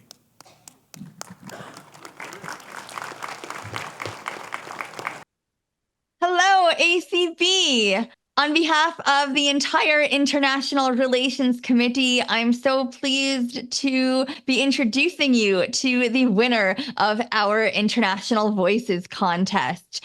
This is Cassandra or Cass Embling from Australia, who works for the National Disability Insurance Scheme in Australia, but is now on a very interesting research journey to learn about blindness experiences in various countries and bring that knowledge back home to improve the blindness experience in Australia. So welcome, Cass. Congratulations, and thank you so much for being here. Thanks so much, Maria. It's a pleasure to be a part of the ACB convention for 2024. I got my first job when I was 24 years old.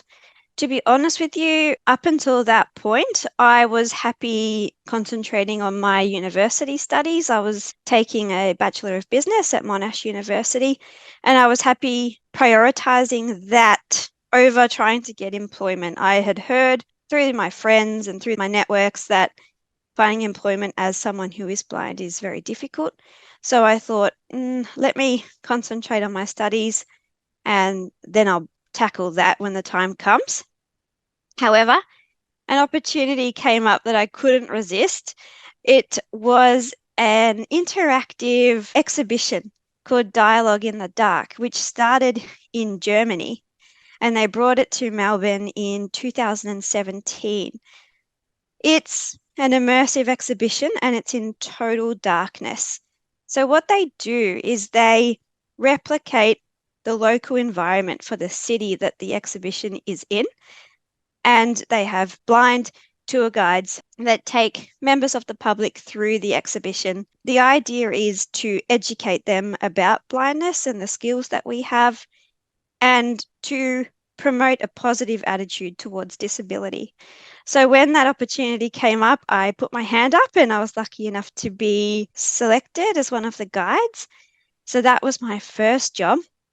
I was there for about 2 years until they unfortunately had to make the decision to close the exhibition down, at which point I started looking for a new job, of course, and I landed a job at a tech startup called Bindi Maps. And they aim to create an indoor navigation app for complex places such as shopping malls or train stations. And they use a network of Bluetooth beacons that they place usually on the ceiling. And that connects to your phone and gives you directions to navigate those spaces. So at Bindi Maps, I was the customer success manager. So I was working with our clients to help them be successful with the app, making sure people were aware that the app existed in their location and educating staff who worked there as well around how the app works and how they can get visitors using it. Once I left Bindi Maps, that's when I moved into the public sector, and that's where I've been for about 8 months now, working at the National Disability Insurance Agency, which deliver the scheme. It's, a bit complicated, but that's where I am at the moment. And my role there is a planner, we call it. And that means that my job is to work with people with all sorts of disabilities to make sure that they can access the funding that they require to purchase the supports that they need. So whether that be assistive technology or whether that be support workers to access the community, that is all funded through people's NDIS packages. My fellowship that you briefly mentioned is a bit of a passion project on the side. I think I would encourage people to really invest in themselves to make sure that they have the skills required to be a competitive candidate in the market. I know I'm not alone when I say that businesses need to do better. They do need better policies and frameworks in place to make sure that they can be inclusive. But I think it's also important that we take control as much as we can and we make sure that we can present ourselves appropriately. We can get to and around the office confidently, and we can use our technology confidently too, so that we can put our best foot forward, I suppose. The other thing I think that is really important is to have a high level of initiative and ability to problem solve. When you get a new job, you're probably not going to know how to use each piece of software. For example, speaking from my experience with the National Disability Insurance Agency, there was certainly a lot of software that I didn't know how to use when I first started. But I'm lucky that I had the skills to hop online and research and connect with colleagues who also use JAWS to find out how I can use that software and how I can be efficient too. I think that level of initiative presents you as a really confident and resourceful employee, and your managers are going to love that. The Churchill Fellowship fund recipients to travel overseas for a period of 4 to 8 weeks to research a topic that they are interested in, on the understanding that they will bring back what they've learnt to benefit Australia. People in my cohort are doing some amazing research in all sorts of topics, including turtle conservation, boat building, getting women into trades, epilepsy, so many different topics. But my topic was researching best practice for teaching independent living skills to blind and vision impaired people. The reason I am so passionate about this is because we don't have any programs that deliver these skills in Australia, not the residential programs that America has, especially. So 10 years ago, I actually went to New Zealand to participate in a program to develop my own skills. But I had to go to a different country because there was nothing like it locally. And we're 10 years on now, and that's still the case today. There is still no residential program here in Australia. I applied for the fellowship and was lucky enough to be awarded one. So I headed off to America. I spent 6 weeks there, and I visited 12 programs in America. And then I had a quick drop into Canada, where I visited one, and flew home via New Zealand, where I visited the program that I went to 10 years ago, but it has changed a lot since then. So wanted to include them in my itinerary. So my itinerary lasted for just under 8 weeks and included 3 countries and 14 programs. So it was a pretty amazing trip. It really did prove to me the importance of a residential program. And that's because it's an immersive program that allows people to practice the skills that they're learning immediately and frequently too. Some of the programs I visited do orientation and mobility and braille and home maintenance every single day. So you're really learning the skills and perfecting them. I also love that sort of residential model because there are other people going through the program with you. And I think that peer support is a really crucial part of it as well.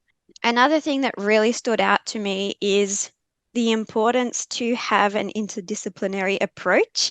So making sure that the skills that you're learning in one class are being practiced in another. For example, learning to write a resume or a CV in a careers guidance class, and then making sure that you're practicing formatting that resume in your assistive technology class, just as an example. And not only that we have that sort of overlap, but making sure that the skills that we are teaching and learning are relevant and timely. So there's no point, in my opinion, learning about organizing your bank account and doing your budgeting and things like that if you don't even know how to turn on VoiceOver yet to access your banking app. That's another benefit of the residential program, because you can learn all of these skills in the one place, and it makes it so much easier for things to kind of reinforce each other. In Australia, the itinerant model that we have currently, where you might have an orientation and mobility specialist come to your house once a fortnight if you're lucky. You might get 2 hours of O&M in, but then you're not practicing it for 2 weeks, and it's not tying into grocery shopping and managing your money and how you could get around the supermarket, because it just doesn't have that chance to link in with everything else, if that makes sense. The final thing that really stood out to me in America is that you guys have vision rehabilitation therapists trained on blindness skills and have the right kind of philosophy or approach to empower people who are blind and not to patronize. We don't have that qualification here in Australia at the moment. Those sorts of cooking or home management skills are usually taught by an occupational therapist, and most of the time they don't have blindness specific skills, at least not to start with. It might be something that they develop on the job, but I think having the VRTs is a really amazing qualification, and that's something that I'll be recommending after my trip, is that we either offer that qualification locally or that we recognize it from international colleges. One thing that I think it's really important for us to remember in this space is the importance of supporting people through their mental health. I think people who lose their vision later in life, it's a massive adjustment to them. And I think those of us who are born blind or who lose vision very early on sometimes forget about that adjustment. And I've heard that some people slip into that attitude of, oh, come on, it's not that bad, I can do it, kind of thing. And it's just so important that we are supportive and understanding of our peers and our friends as they're adjusting to their vision loss and their vision change. I love the work you guys are doing through the audio description project to advocate for audio description and to improve the quality of audio description across the world. That's something that we can all benefit from.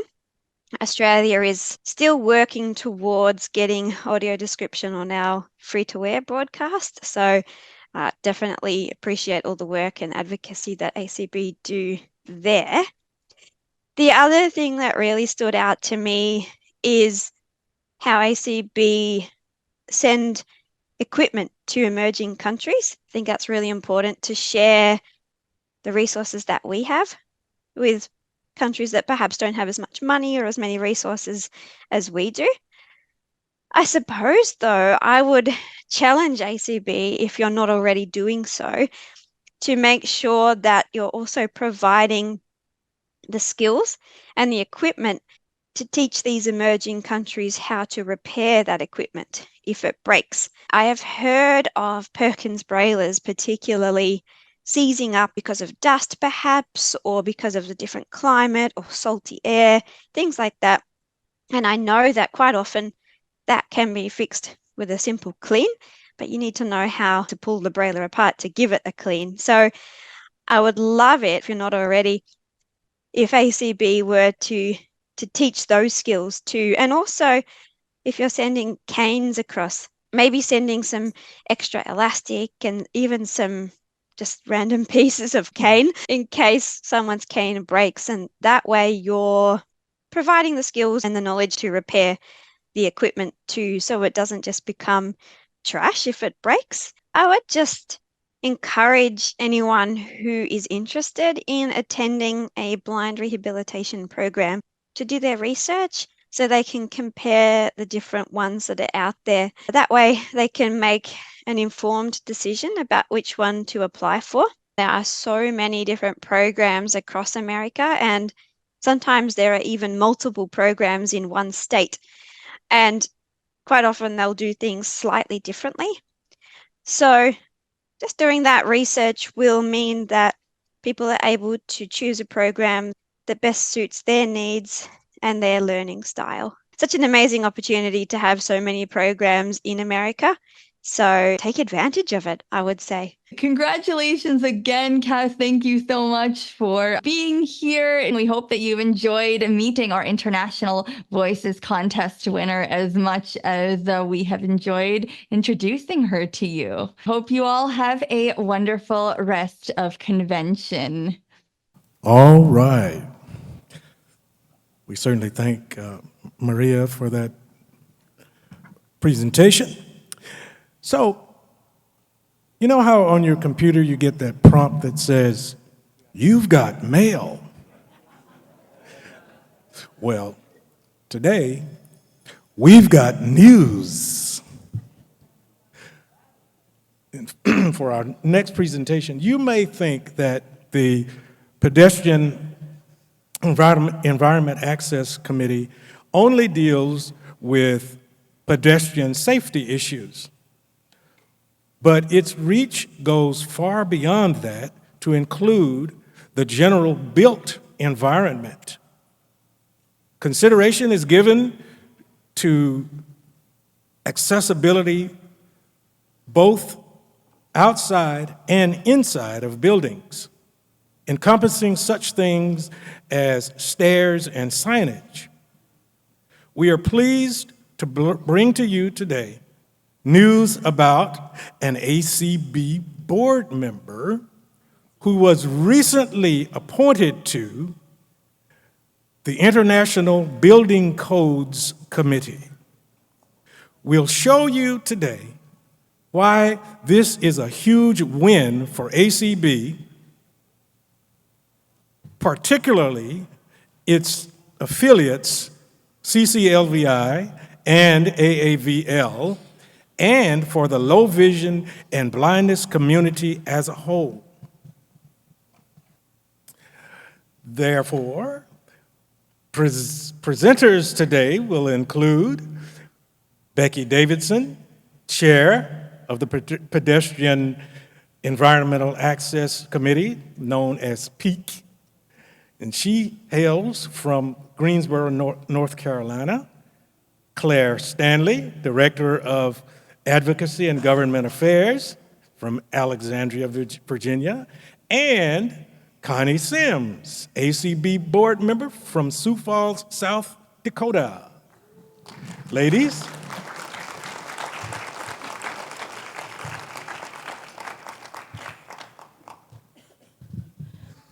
Well, good morning, everyone. I'm Becky Davidson, and happy to be here at the ACB convention, and a little bit surprised to move that sometime in the past couple of months I moved from Charlotte, North Carolina to Greenville, North Carolina, or Greensboro, North Carolina, without ever realizing it happened.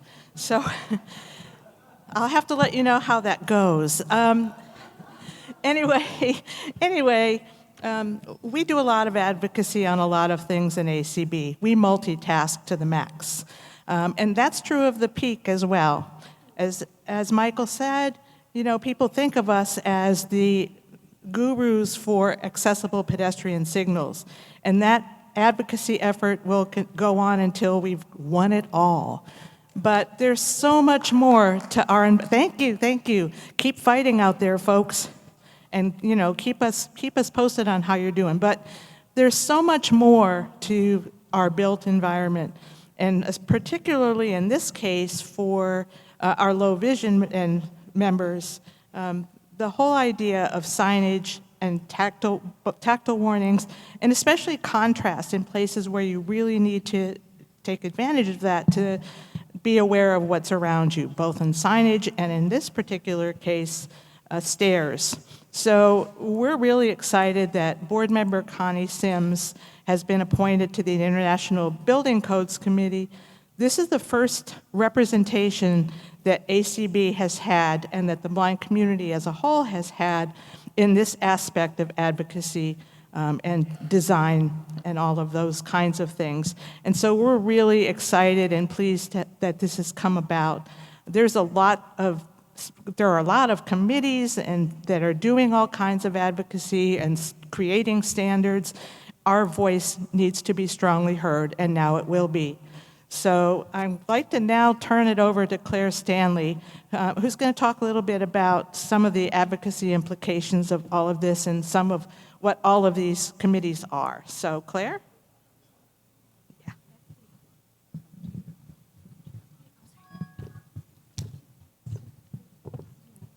Hello, everybody. You thought you got rid of me, but I'm back.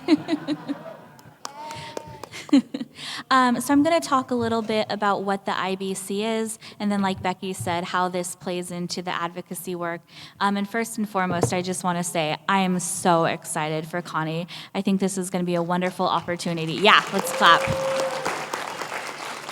So kind of what happened that got us here. So Connie Sims was the alternate for our own Pat Sheehan, and Pat Sheehan was part of the ANSI committee, and the ANSI committee is one of the committees here in the United States that comes up with all kinds of different standards, not just for people with disabilities. I mean, literally, we're talking about all kinds of different things, but a huge component of it has to do with making things accessible for those of us who are blind or have other disabilities. It's the American National Standards Institute. Lots of fun if you like numbers and all kinds of standards. Go have fun and read ANSI stuff. So some of the things they talked about were things like stairs and detectable warnings, all kinds of different things that some people might say, who cares? But for those of us who are blind or low vision, we know is so important. Again, it covers everything. So that's kind of where all of this started. Pat Sheehan had been the representative for this committee for quite a few years. In fact, when I was on what I call my first tour of duty at ACB, I was actually the alternate for Pat Sheehan. But Connie's been a huge asset and was part of that. And then through that, she really caught people's attention because she was able to bring a lot to the table. A woman named Eunice Wagner, who's been part of this community, noticed what Connie had to offer as somebody with low vision, and she offered to get her involved with this new committee, the International, why am I blanking on the Building Codes, sorry, I wanted to say banking. The International Building Codes, or IBC as we'll call it. And this committee is really important because it thinks about things that I think sometimes we don't even think about as the blind or low vision community, but if you really start to think about it, is so important. Things like lighting and things like colors and contrast on stairs for people with low vision to make it safe to walk through different buildings. I mean, even here in this the hotel that we're in right now, talking about making things accessible. So through that, Connie was invited to be part of the IBC committee and participated right here in Florida, I believe it was this past year, to be part of the conversations and testify in front of the committee about what would benefit the blind and especially the low vision community. Connie as a person herself who's low vision. And this is really significant. This was something that happened kind of through the world, I'll call it of networking, right? ACB was part of one committee and they met our members and our leadership and said, wow, they have a lot to offer. And in doing so, it led to this new opportunity.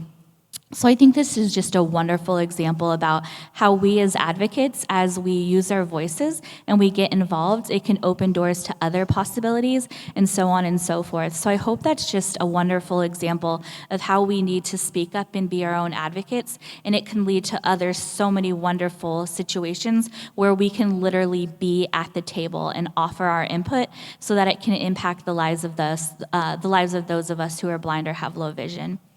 Just an example of some of the different components of standards that Connie is going to be talking about and working on as she testifies, and she can talk about this herself, but things like widths and heights of stairs, again, color contrast, all kinds of things that I think if we hear them, we're like, wow, those are, just minute details, but those minute details can make a huge impact on the safety of getting around for persons with low vision. So I just wanted to kind of give that intro and again, really highlight that this is how we get involved as advocates. Sometimes you quote unquote stumble into it, but it's a wonderful way to show that we should always use our voice to be advocates, because wonderful opportunities will arise and doors will open, and we should always know that as advocates for the blind and low vision community, our voices can and will be heard, and that could, down the pathway, come up with some wonderful opportunities for people like Connie to literally be helping to set the standards that'll make travel throughout buildings safe and accessible for the blind and low vision community. And with that, I'm going to turn it over to Connie, and I might jump in as needed.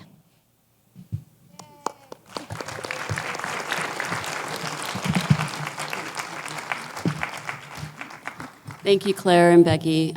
It is an honor to serve all of you and all the other 14 million low vision individuals that we have in the U.S. On this committee. It's been an interesting journey, and I appreciate Dan and Deb for appointing me to be Pat's alternate into the ANSI. So it's something I never expected, but it's been great. And the ANSI there's a standards, like Claire said. They're recommended for people, for organizations, or basically the state, the city, but the IBC is actually code, and that's huge. So it's kind of like the ADA. So when the code gets passed, this is all new for all new buildings or renovations of buildings. So this is the way around the ADA to get new accessibility to buildings and outside buildings for us. So, and we are the only blind organization in either ANSI or with IBC. So it's huge for us to be invited to do that. So I got invited by Eunice. There's many subgroups within the IBC, and one of the groups was called the egress. So we talk, and the fire code also is part of this. So anything that gets approved with the egress also gets approved with the fire code. So that is really good. But she said, you know, we're working on some egress stairs for lighting, for illumination, and we'd like your input. So I said, sure, I'll attend. And not knowing what I was getting into, I went into this meeting, and there is manufacturers, there are people who do inspections, the code inspections, there are architects, there are building code, there are, for this area, there's engineers, there's planners, architects, designers. There's anything and everything that has to do with design and illumination. People who just work on switches. They specialize in switches for your lighting. So when they started talking about trying to make it better, because you know in the past how we've always had more light is better for everyone. Well, especially when years ago, how it always was with more oxygen is better for someone that was preemie. Well, we found out now later that wasn't always right. Well, it's kind of the same thing with the lighting. Lighting isn't always, brightness is always better. So because it causes glare. So we actually have to think about the glare and the lighting. So that was a huge thing. So we talked about different strengths of lighting. And one of the things that they've never had to test is they've always never knew how to figure out to be uniform, how to test, where to test for not having the glare or a shadow. Because we have to have some shadow, right? But we want the contrast. So one of the things that I spoke up, they were trying to figure out where could we, measure from that would be universal and give the same lighting throughout the whole stairs, because we call them treads. They're really picky about their words. So I came up with 12 inches, 12 to 14 inches from the railing, and they loved it. And actually that one, we presented 5 proposals, and 4 out of the 5 got approved. We are asked to come back now in October to California to represent the one that did not get approved. And the commission is 15 members, and they are really tough to get stuff through. But they loved the 12 to 14 inches. They loved it. They were like, when we were going on one of the other proposals, they were like, so how are you gonna figure this out? And he's like, oh, we had this all figured out in the next proposal. So you have to strategize. And the thing is that you have 2 minutes to speak. So at the IBC, it's like testifying, and we have to strategize how we're gonna do this. So we have 2 minutes to speak to the commission, and we aren't allowed to use any props. We're not allowed to share anything extra, and you have your 2 minutes and you're done. If you're in the middle of a sentence, you're done. And then they can ask you questions if they want. Otherwise, they go on to the next person. Then they can do a rebuttal, and then they have opposition.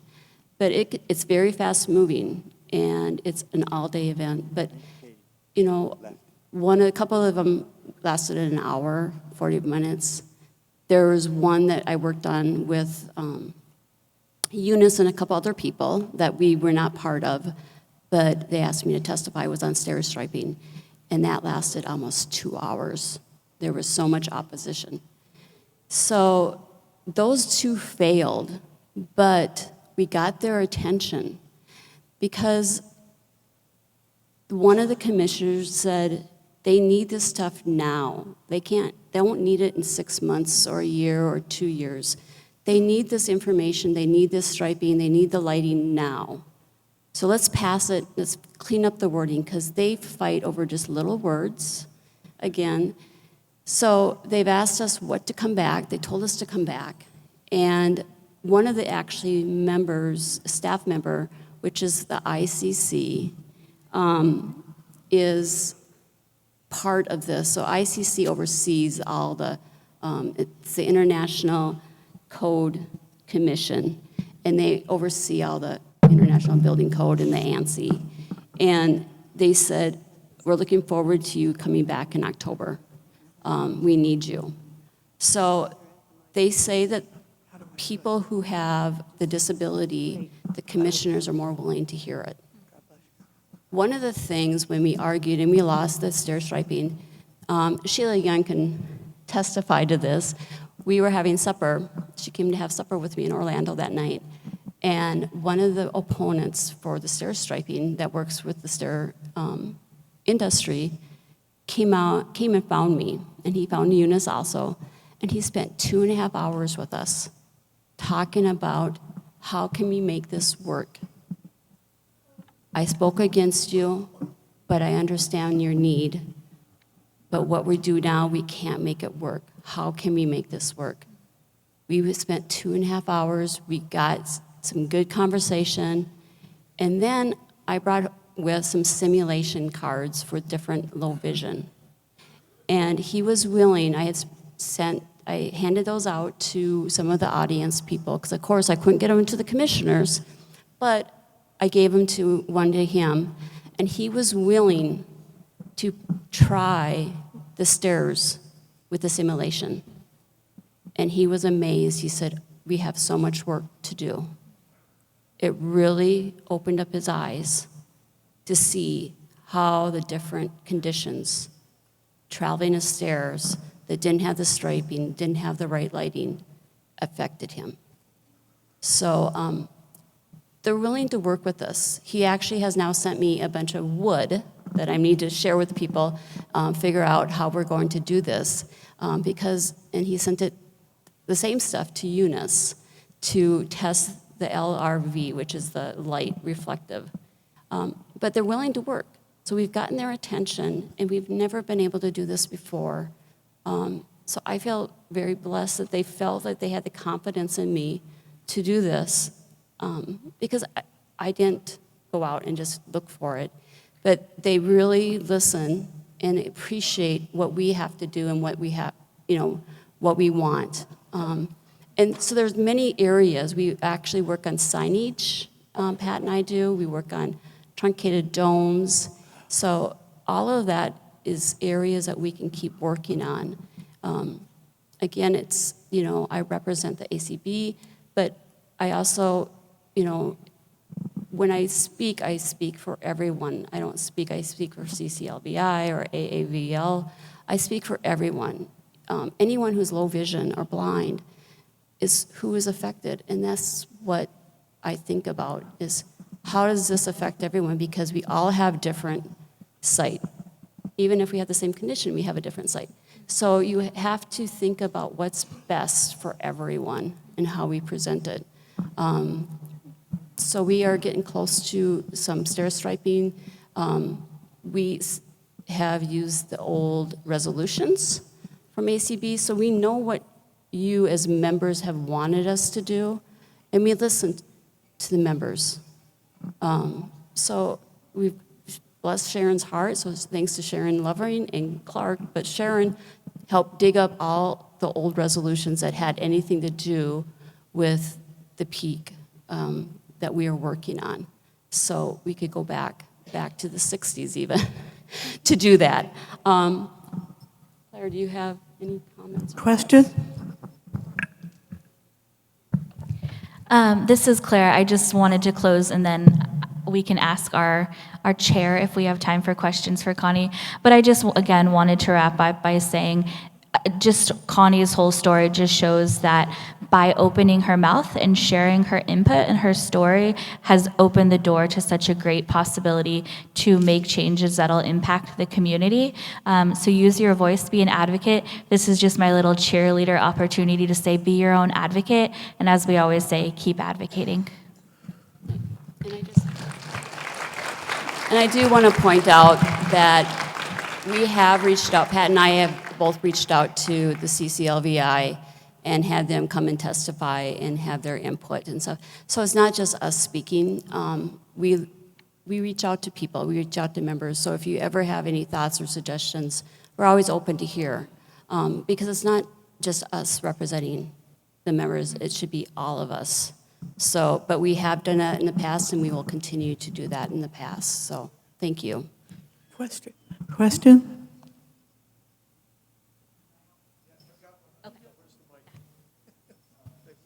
Over here. This is Doug Powell from Virginia, and I just, I don't know, for those of you who have been around, I just have to give a shout out. I know Ken Stewart, who's who's passed, I believe, and was in New York, and he was an avid CCLVI member, and he was working on striping for stairs forever.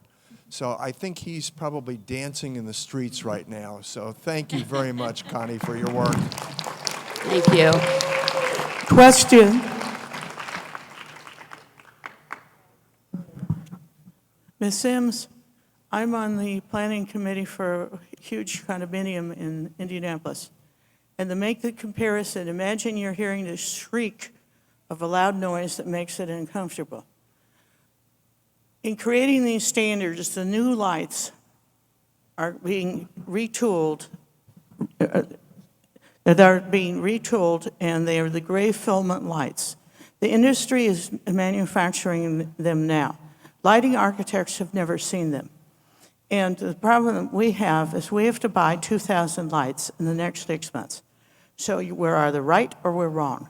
And for those who want decorative hallways, they are demanding that the color appearance, the brightness appearance, go wall to wall. And if they do that, they triple the brightness to a point where people who've had cataract surgery can't stand below them. We have no input on the local codes, and before we buy 2,000 lights that we've never seen that you can't go look at in the best lighting store in this city, we are adrift. And yes, it may be aesthetically beautiful to have bright walls, but try walking under the light. Remember, the hallway is 11 feet across, and the light source is 6 inches wide. It's pinpoint straight down. So how do we plan when we have to buy 2,000 of these things in 6 months? You can't see them. You can't go look at them in a store. I thought there might be other people stuck with the same issues, because when you change an elevator and they're all being changed out, you have to put certain lightings in the ceilings of these hallways, and no one's seen them yet. Thank you. So thank you, Pat.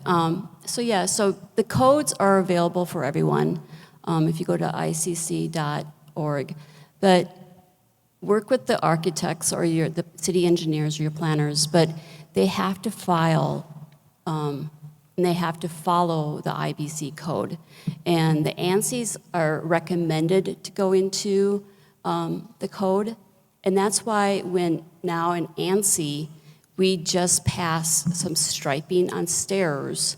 And now when we go back in October, we can tell the IBC Commission, ANSI passed this, and so they're going to be more willing to now implement that. So the lighting, they say it may be that way, but you need to find out if it's truly, and it takes work, but you have to find out if it's in the code, and because there are specific lights. And we have talked about the decorative.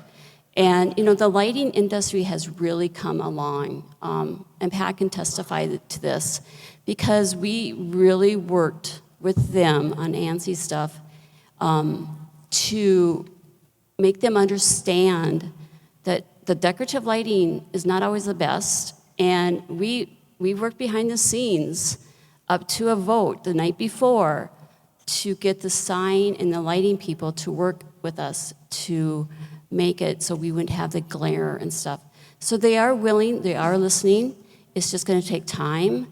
Once things are in, things can get changed, especially if it's code, and they come out to find out if they're not within code, then they will have to, just like the ADA, they have to go back and they have to comply with the code. Do we have time for a question in Zoom, please? Yes, we do. Michael Byington. Thank you very much. I wanted to commend Connie for going back through many years of previous resolutions that ACB has done on these types of environmental access issues. And I think while we're recognizing people who have made great contributions to where we are today, it would be remiss not to acknowledge the work of Dr. Jean Lozano. I certainly recall during my years, both on and chairing the resolutions committee, of cringing when we would get resolutions from Jean, because he was so very detailed. And we had to try to understand all of that stuff as well as Jean did. And I think that it's incredible that even now, perhaps 20 years after some of those resolutions were adopted, they're still being looked at, and we're still advocating in those areas and trying to bring some of the very good work that was done in the past into fruition. I also want to acknowledge a former chair of the ACB Environmental Access Committee, Pat Beatty, and to tell Connie, if she hasn't heard this story, that when Pat was on a ANSI scoping committee as a new member, the first assignment she received was to review the scoping regulations for accessible men's urinals. So they haven't given you as hard of a time as they did Pat. Thank you. Thank you, Michael. And I do, I was going to recognize Pat Beatty and Jean, and then I want to recognize Chris Bell, who also has served on the committee for ANSI, because they all have done a wonderful job in the past and they have helped us. So yeah, and Jean, one of his resolutions that he has fought for, and on truncated domes to have federal yellow nationwide just passed. So we helped pass that, and Gene, that was one of his resolutions that he presented to ACB that we worked on, and we have now gotten it passed. So we can't force jurisdictions to do that, but it's recommended, and thanks to Gene, who brought that forward years ago in a resolution, and he fought, and he actually came and testified on it. And again, Pat and I backed it, and we voted for it because that's what ACB wanted, and that's what Gene presented. So we've had a lot of good people before us that helped pave the way, and you know, it's the teamwork. So I commend anyone who has done stuff and who comes forward. We work together because that's what we need to do, is we all work together. When I went to the IBC, you talk about the urinals. Pat and I, will be honest, we joke about the urinals and the adult changing tables and all the plumbing, the sinks, and we know more about bathrooms now than ever before. So, and one of the things that was really interesting when I traveled to DC was one of the restrooms in the Chicago airport.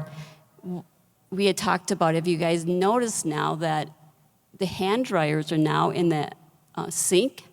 So that when you wash your hands, you have the soap, you have the faucet, and then usually to the right, you have a blow dryer right in the sink. So you don't have to go find that.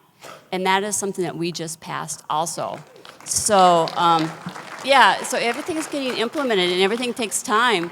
But I was like so impressed that we had just talked about that. And I'm like, wow, it's here. It's like, you know, next bathroom didn't have it, but hey, it's starting. So, but yeah, it's interesting that all the things we talk about. And when I went to the IBC, Pat gave me a bad time because there was 368 pages of proposals to read.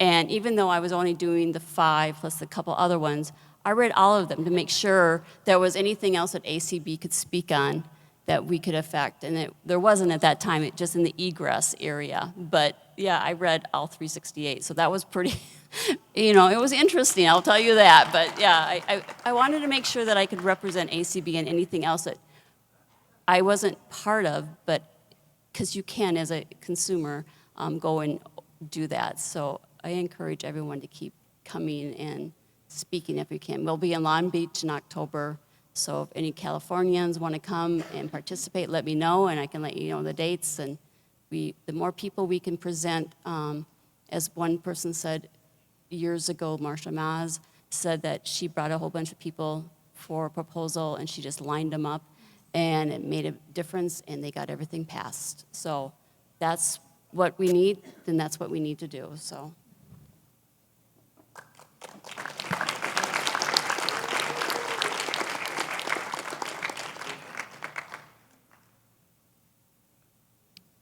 Any more questions? Yep, sounds good. I'll turn it back over to Michael.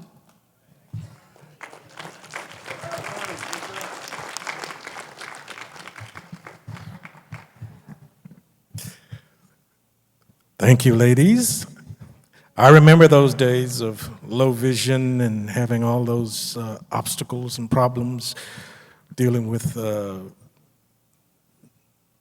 inaccessible structures, buildings, sidewalks, the whole 9 yards. So I'm glad we're making progress, and ACB is at the table.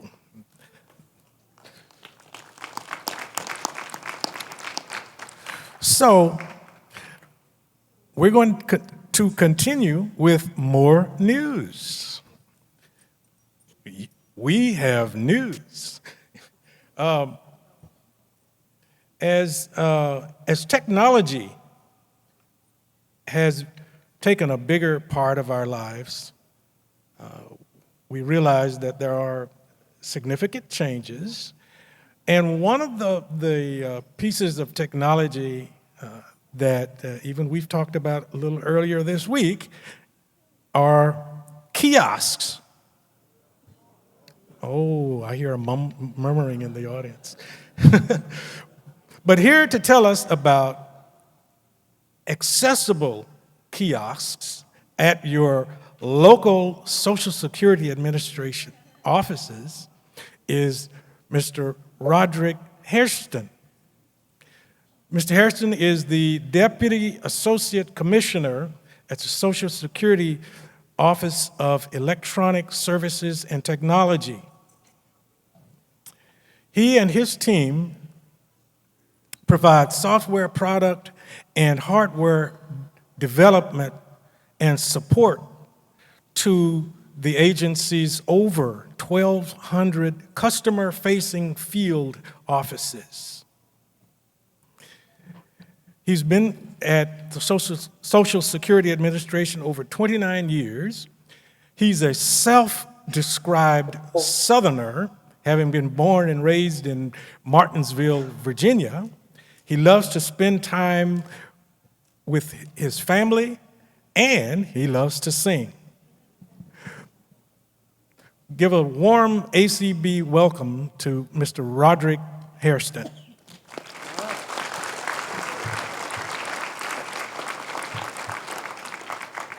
Good morning. Good morning. Just checking to make sure everyone can hear me. Great, great. And Michael, thank you for that introduction. And I want to thank all of you for allowing us and welcoming us to the American Council of the Blind, your 63rd annual conference convention and convention. I really appreciate that. You welcomed me and the team that we have here. They've been here all week, or at least during the exhibit hall. We left NFB and came to you guys, and it's just been a great experience to be able to share the Social Security check-in kiosk and the improvements that we've made in partnership with all of you to make everyone's lives better. And so the team's really excited. We both are really excited to be here. And we've been excited to be able to exhibit this for you. I hope most of you or many of you got a chance to go through the exhibit hall. During the last few years, we've had the privilege to provide you with, a few days, to provide you with, it's a replica that's been in the exhibit hall, and actually show you, and you can see a video there or listen to the audio, and you could see how the kiosks work and the features of that. As part of our commitment to making benefits and services and technology accessible to everyone, we've been very excited to share the kiosk with all of you. And as early as 2018, Social Security Administration began the process of testing and working to modernize and improve upon the kiosk by which visitors across the nation, as Michael mentioned, those 1,200 plus offices, go into a Social Security office to check in. In doing so, we analyzed usability for users from various populations with varied types of disability. And in tandem, we continued work on software improvements and enhancement to increase customer satisfaction and decrease cognitive overload while using our check-in equipment. Just like Michael mentioned, I've been started my career over 29 years ago with Social Security Administration, and at that time, we assisted customers with paper tickets. Boy, am I dating myself. At that time, we had no way of knowing anything about the customer before we began our interaction. Customers didn't have the ability to let us know what special needs they had, why they were visiting, or if we needed to provide any accommodation to ensure they had the highest quality of service available. As technology evolved, we continuously sought partnerships with various communities to ensure the way that we serve the public and that it fits and meets and exceeds the customer expectation. We're continuing to enhance our public-facing technology, and you'll hear about a few things in addition to the kiosk. But we want to provide an accessible experience, not only for customers who are blind or have visual impairments, but also for visitors with other accessibility concerns. In 2023, we developed a truly accessible kiosk that would allow for an individual experience and equal experience for all. Our goal remains to offer a universally accessible kiosk system that ensures 100% equal access for every user, thereby promoting equity and service accessibility and the user experience. Consistent with this commitment, we've installed this new visitor check-in kiosk with enhanced accessibility features, and additionally, we have provided extensive training to all of our field office managers and staff on how to use the new kiosk and all the accessibility features that it offers. Our customers' ability to check in at a local Social Security office is now easier than ever, regardless of a customer's accessibility needs, and you may have had the opportunity to stop by, but I'm going to give you a little bit about the features today in case you didn't get to go by there. Again, I want to thank my team. I can't go further without, first of all, naming them and thanking them for their tireless efforts of getting the kiosk to destination and working with as many of you as possible to make sure that they introduce the features and you get a chance to experience the new kiosk through the replica. Those on my team, they're on the stage there with you. Heather Gray, Jeremy Rouse, and Danielle West Lane. If you would, please give them a hand.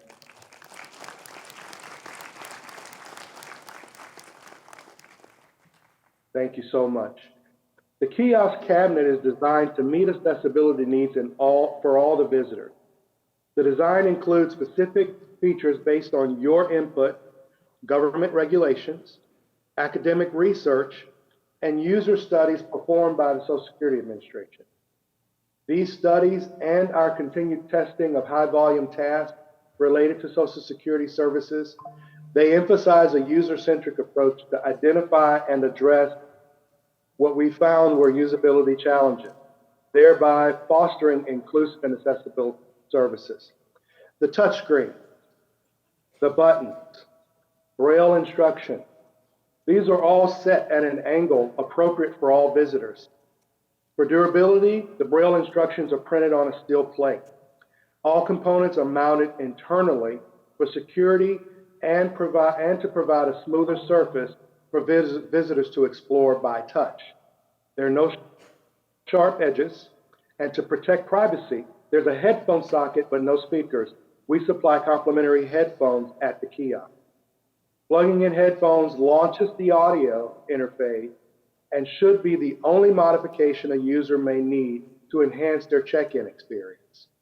We know that technology is changing, and so we'll talk a little bit more about those headphones and our continued look at making enhancements there. But some other things.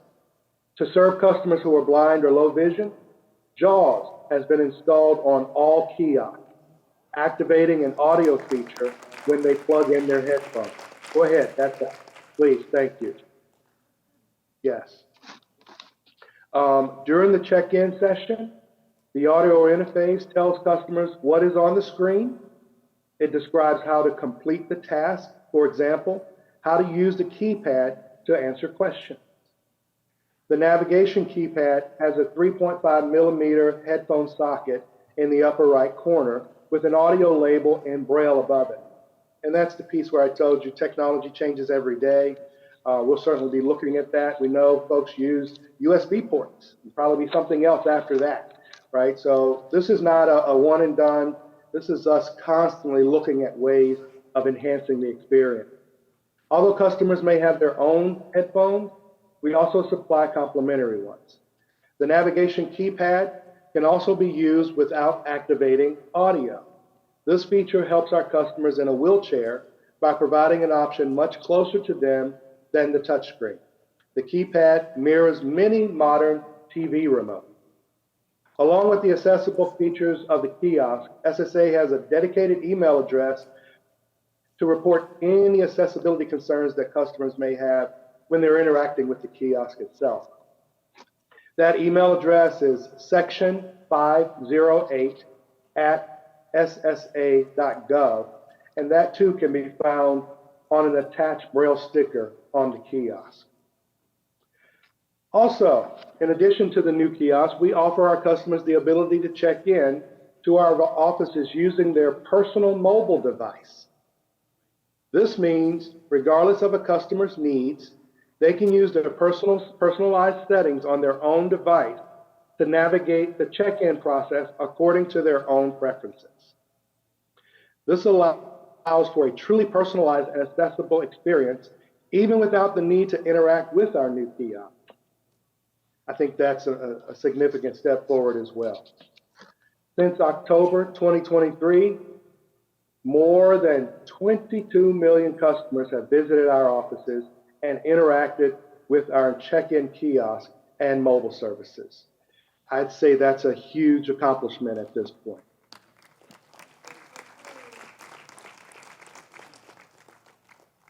I can't let this moment go by without taking the opportunity to also talk to you a little bit about our online services. There are many services that we have available online, and you can apply for many types of Social Security benefits like retirement, spouse's benefits, disability benefits. You can apply for Medicare only and extra help with Medicare prescription drug costs, just to name a few here. You can access our publications and our program rules to learn more about the services that we offer, including provisions for working while receiving benefits. It may be important to note that there are provisions specific to customers who are receiving disability based on blindness and return to work. This information can be found in our publication that's titled, "If You Are Blind or Have Low Vision, How We Can Help." That publication was available at our booth this week, and it can be found on our website at ssa.gov/pubs or PUBS/E as in Edward, N as in Nancy, -05-10052.pdf. If you did not get a chance to pick one up during the exhibition, you can go there to also find it. The publication is offered in audio format as well, and is offered in other languages other than English. Since everyone's situation is different, whether you're on SSI or disability benefits, we suggest either reviewing our specific work-related publication or contact your local field office and other resources to get some personalized assistance. And speaking of personalized information, if you haven't already, we encourage you to set up your own My Social Security account by visiting ssa.gov/myaccount. That's a free and secure My Social Security account that provides personalized tools for everyone, whether you receive benefits or not. You can use this account to access notices online, request a replacement Social Security card, check the status of an application, estimate future benefits, or manage the benefits that you already received. You can also make changes or updates to your benefits record in a couple of areas. You can change your address, you can change things about your direct deposit.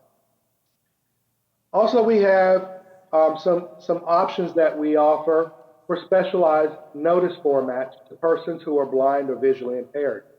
These options for receiving notices and other communications in formats other than standard print include, but are not limited to, options such as Braille notices, data CDs with the notice in Microsoft Word format, large print notices, and we also have audio CDs. Again, technology changes regularly. CDs are being used less, and you get into sound files and audio files, and that's something we'll certainly be looking at as we continue to review and enhance our technologies to keep up with what folks' needs are. As technology continues, we continue to evaluate these options. All right. Some other things that you may or may not know. More than 70 million people depend on Social Security benefits, and millions reach out each year for other services like requesting a new Social Security card, for example. We're working hard to provide our customers with the service that they expect. And you may be aware, in February 2024, Commissioner Martin O'Malley launched something called Security Stat. That's a performance measurement tool that is helping Social Security set goals and priorities, choose actions, and track the progress that we make, and make sure that we are looking at meeting those challenges as we look at all of this.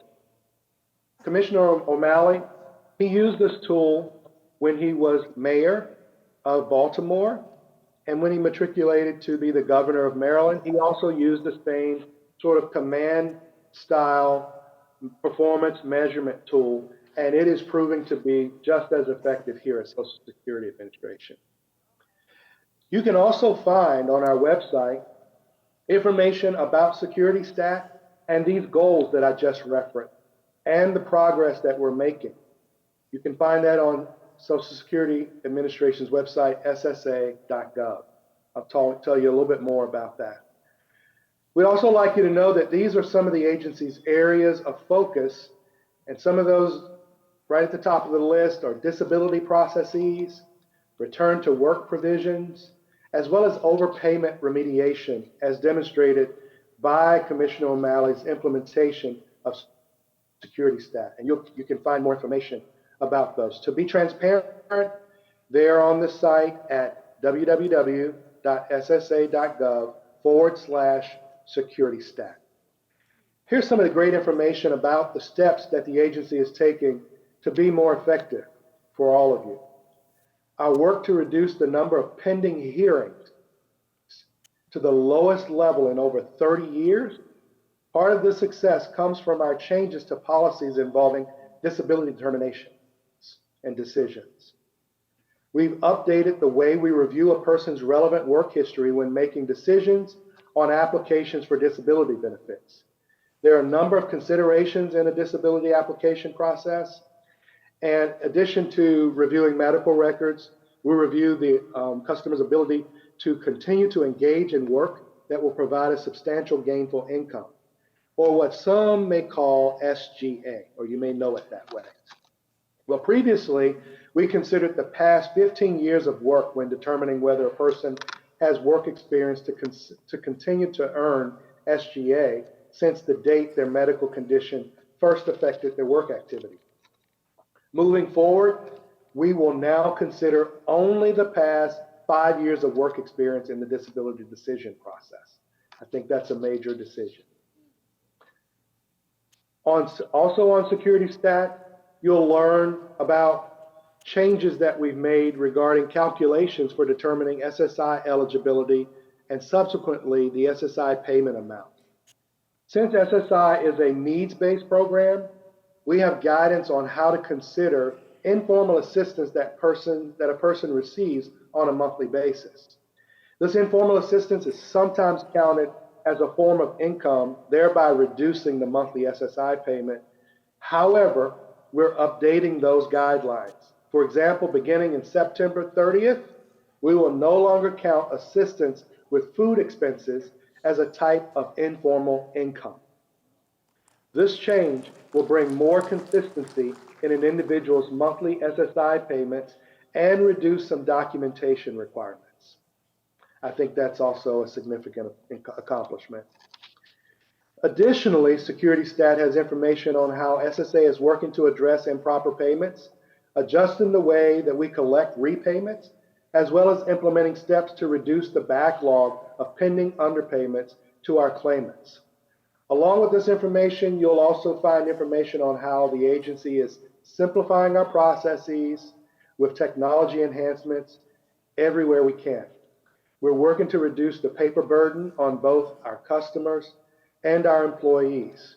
All of these efforts are in an effort to streamline and modernize our workloads, ultimately resulting in better service to the public.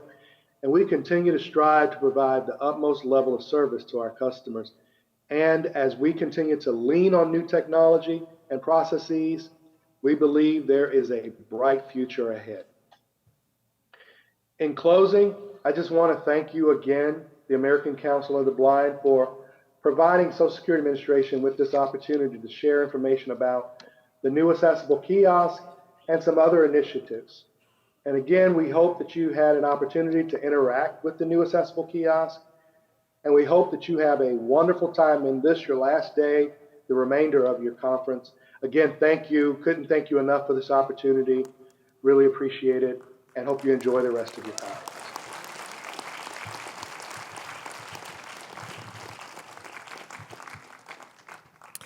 I told you we had news. Hopefully that's good news. So when you have to go to the Social Security office, you'll be able to access those accessible kiosks. Thank you, Mr. Harrison. Appreciate that. Thank you, Michael. All right, so the next thing on the agenda, I guess that's me. I thought that name looked familiar. So I want to give you a treasurer's report, and I guess my name appears on here twice. We have a treasurer's report and the ACBES report. So, somebody's holding a conversation over here to my left. But anyway, the numbers I have for you are from the beginning of this year to May 31st. But before I share those numbers with you, I want to at least make a statement regarding our 2023 year. The 2023 statements have been audited. We received a clean audit.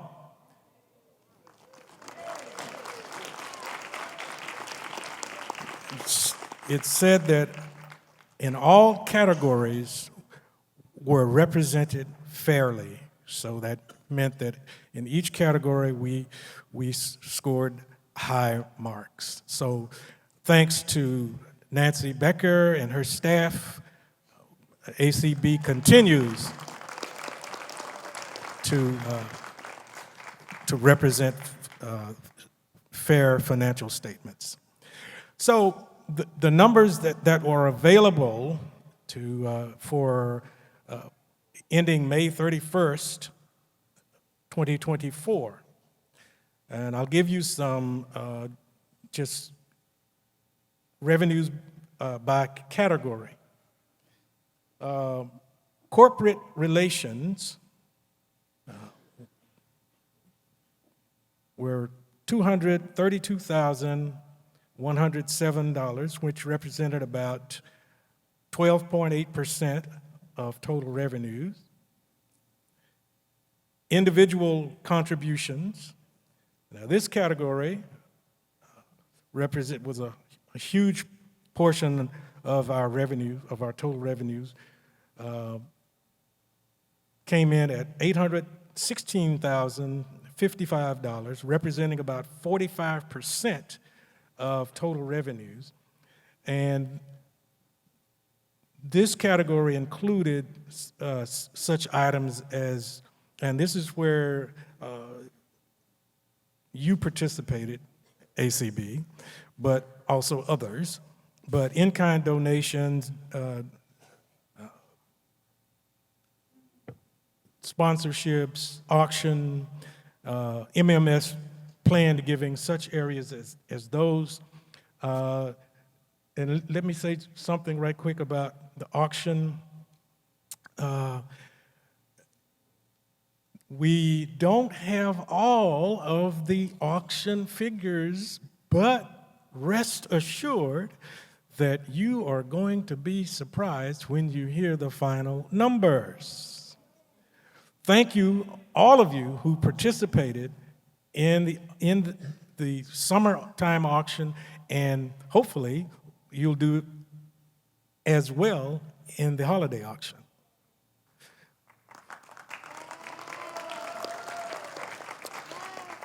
So that category represented about 45% of our total revenues for the first 5 months of the year. Grants totaled about 58,500, about 3.2% of our total revenues. Earned income, which consists of ACB activities, including ACBES, which I'll talk about after a while, which contributed over $172,000 for the first 5 months of the year. We are very proud of that. That category came in at $501,000, representing about 27.7% of our total revenues. In investment income of about $195,000 represented about 10.8% of our total revenues. We had total revenues for the first 5 months of the year of $1,814,071. We had expenses that totaled $1,772,000, giving us an overall profit of $41,947. Now that takes in some the in-kind donations in that individual contribution section. We actually had operating income of $1,119,000, which left us with an operating deficit of $626,000. But keep in mind that we've only hit the first 5 months of the year. Those are the confirmed numbers that we have. So we have other income coming in. We have other activities that will contribute to the bottom line. And when you, I want to put in a plug here. I'm going to move to the ACBES report.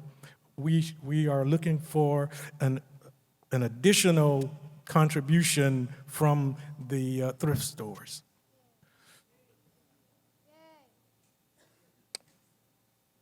All right. So I'm always proud to talk about ACBES because we have employees that work and serve for ACB. They do a tremendous job in contributing to the financial position of ACB. For those of you who may not know what ACBES is, it's a wholly owned subsidiary of ACB consisting of 2 thrift stores. Both stores are in Texas, where I reside, in Amarillo and Lubbock, Texas. We sell gently used products to people who frequent thrift stores, and all of the proceeds come back to ACB. So again, well, let me say for last year in 2023, the thrift stores contributed over $280,000 to the ACB bottom line. I've already mentioned that for the first 5 months of the year, we've already contributed $172,000 to ACB. But for the first 5 months of the year, we had sales of over $500,000 and expenses for just about $362,000, which gave us that $172,000 contribution. What's driving a better year is the fact, and you've heard me mention this before, I believe the success of our stores hinges a great deal on the manager who's in place. We've hired a new manager in our Amarillo store who is really doing a fantastic job under the leadership of Chris Sawyer, our thrift store manager. So if you see Chris again, or even just give him a call and tell him, man, you're doing a wonderful job helping and guiding the stores. But our manager in Amarillo has really stepped up the game of that store. He's bringing in new customers. He's making them feel comfortable in a welcoming shopping opportunity. And he's identifying products that we can sell, and people are coming in droves. It's, for many years, Lubbock has been our lead store, and Darren wants to rival Lubbock.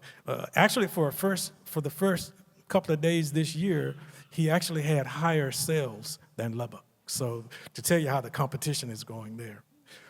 But Lubbock did so well last year, it's hard to beat some of the monthly sales, but they are still doing very well. This year we had, for the first time, in a long time, we had both stores sold over $50,000 in merchandise. So we are really proud of the performance in our thrift stores.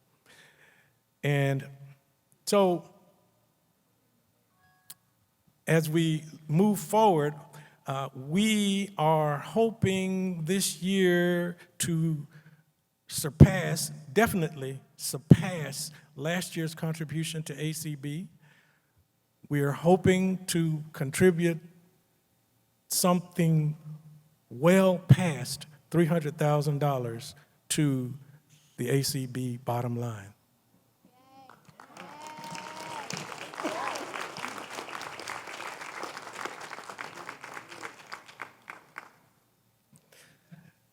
And Madam President, that concludes my report.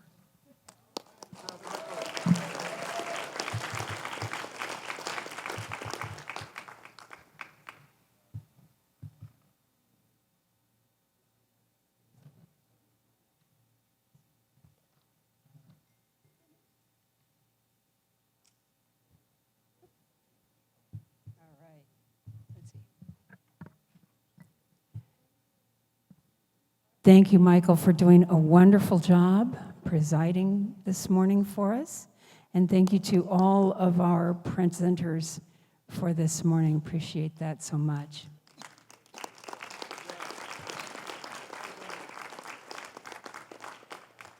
All right. Janet was going to come over and do a convention report, but Janet is not feeling well this morning, and she sounds terrible. Oh, and so I encouraged her to stay put, try to get warm, and feel better so she could come to the banquet later today. So she did give me a few items of interest to you for the convention report, and she said to read the September issue of the Braille Forum, where she will have her full convention report and mention all the things that I will have left out. So that is all good. So our total registration for convention this year was 1,071 people. 566 of them in person and 505 virtually. So very, very close. And as I said the other night in my opening comments, this is clearly a situation where our hybrid activity is here to stay. And we're very thankful for that. We know it creates all kinds of interesting complications as we go along, but it is important to our members, and they have demonstrated that both through their contributions to the organization and to their attendance at this convention. So thank you very much. Janet also, of course, wants to thank her convention committee. Fabulous exhibits worked out by Michael Smitherman and the volunteers, worked out with Sally Benjamin and Cecily Nipper, handling all of that stuff to make sure that our panelists were where they should be, and others that are part of that as well. And then also, I want to thank all of our broadcast crew. That includes our streaming people, our hosting people, all of our people managing sound and video under the direction of Rick Morin, and all of the people part of that. And all of the work behind the scenes that staff are doing to coordinate all of the stuff. That's the best way to describe it. Dan Spoon is kind of our convention sort of manager from the staff side. And of course, Nancy handles all of the registration and logistics and physical things, but we've got lots of staff. We've had, Sharon's been here, Caitlin's been here as volunteer. We've had all the fiscal office here. ACB has been here. And so I really thank the staff so much for their hard work. We couldn't do this without the host committee here in Florida, and we thank Sheila and Mikey and all of their committee for all of their hard work. So one of the things that we didn't do this year, and I think maybe we didn't do it last year, we have a newer process for our resolutions. And so because we complete all of the resolutions process prior to the in-person convention, it feels a little bit disingenuous to write a bunch of thank you resolutions for a bunch of stuff that hasn't happened. And so we were talking about that, and I got a text from the wonderful Frank Cuda after one of our resolutions meetings, and he said, "Deb, whatever happened to the good old motion? Can't we just move to thank all those people?" So as part of our old business, I would accept a motion to thank the volunteers, to thank the hotel, and to thank the host committee, and to do so in a formal, written way. And I hear lots of so moves, and we hear lots of seconds on the other side. So the moves came from my left side, and the seconds came from my right side, just so the Zoom people kind of know how that all is. And so all in favor, say aye. Aye. And if you're in favor in Zoom, we know you are. So, because it's hard to count you all. Okay, but I do want to acknowledge everyone. One additional, I have some other things, but one additional item that I want to not forget related to the convention in particular is that you'll be coming back this afternoon at 2 o'clock if you wish to come back to be here in person. The table signs for the affiliates will be not here. They will be taken down. So when you come in, just join the crowd and throng up together with maybe a state you've never sat with. And that'll be lots of fun. So we have to get some things out of here if we can, and so that takes care of that. Also want to remind you about the raffle tickets. Please buy the raffle tickets. Now, I want to talk very quickly about an item that has come up in the last hour or so over on the conversation list, which, by the way, is not part of the convention official meeting place, but certainly has lots of people talking.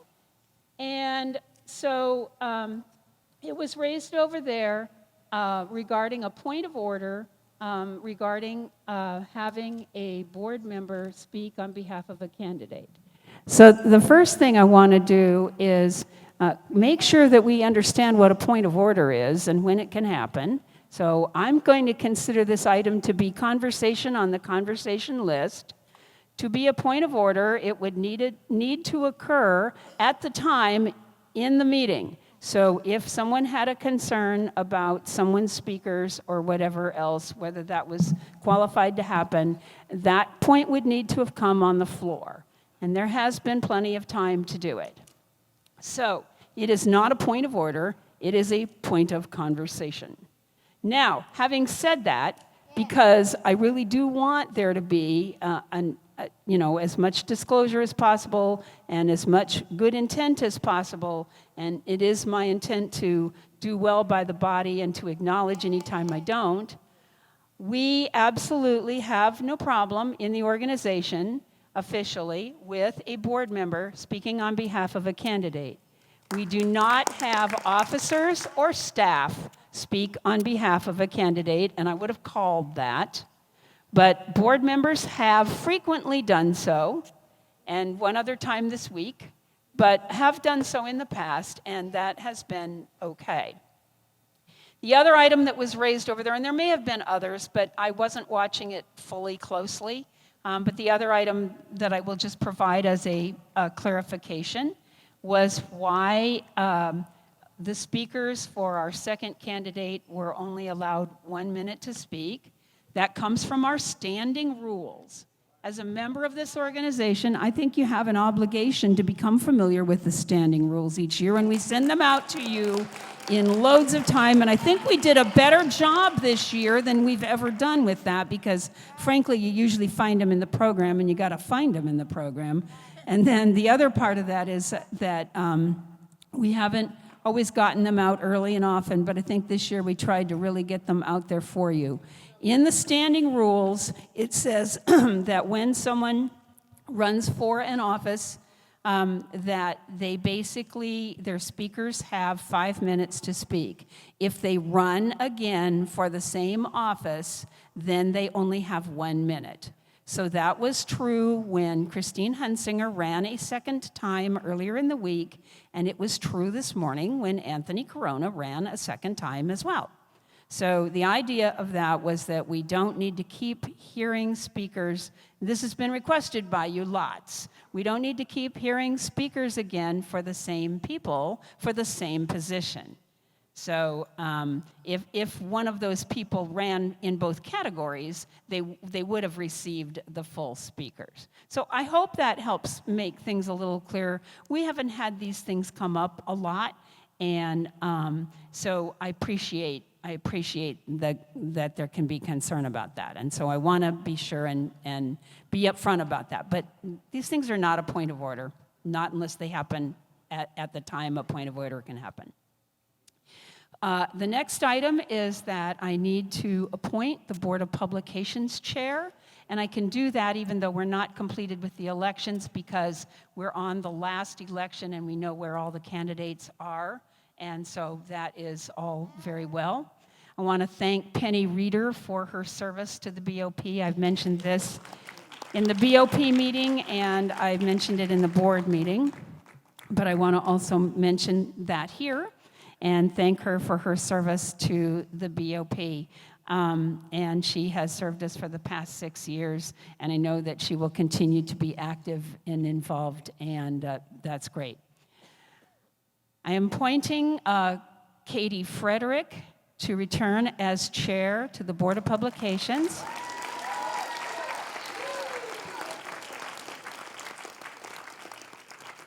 Katie will be coming onto the BOP again. She's really never left it. She has been serving in an ex officio capacity on and off over the years and has served 1 term in the past as board chair. So she will be serving again. This is a 1-year term to complete the cycle, and we reappoint in 2025. So Katie Frederick will be our chair for the BOP. And I will share with you that I actually had a lot of interest in potentially appointing Cache Wells to that position. Cache has served on the BOP. But because we did have the potential of election complications and our rules about states, I wanted to be completely clean with that. And I also know that we're going to be working on some items this year in the BOP that Katie has a lot of experience with. And so I asked Katie if she would come back and help us. So I thank her for that. Katie, are you here? I will take a comment from you if you're here. Yeah, she may not be here. So that's understandable. Talk about not knowing when your time was going to come. It was very difficult there. So that's all right. Is there any additional old business?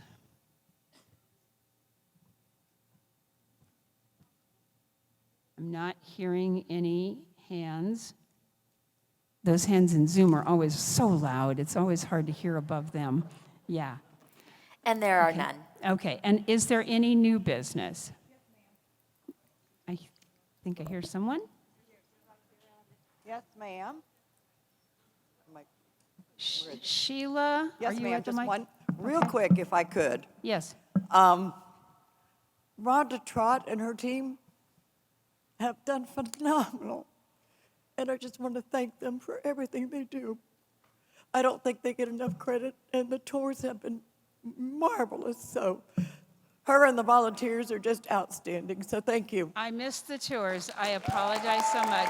I know so many of you enjoy the tours. I never get on the tours, and so I don't think about it. And absolutely, Rhonda and her crew are amazing. Yes, thank you so much for that. And there is... Janine, you can come over here. Hello? There's a gentleman Straight. at the mic.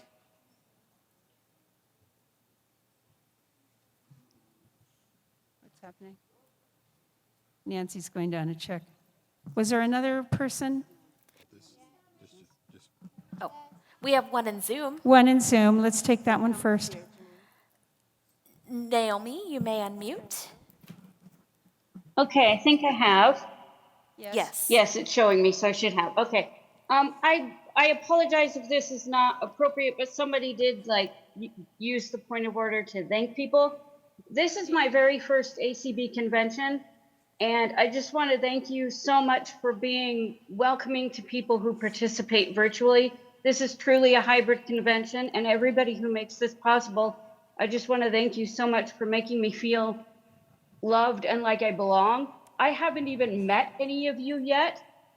I've only interacted with a couple of you via email, and I already feel like a part of this group because of the way this hybrid convention is done and the fact that I'll be able to vote next year and be a full participant in this organization. So I just want to thank you so much.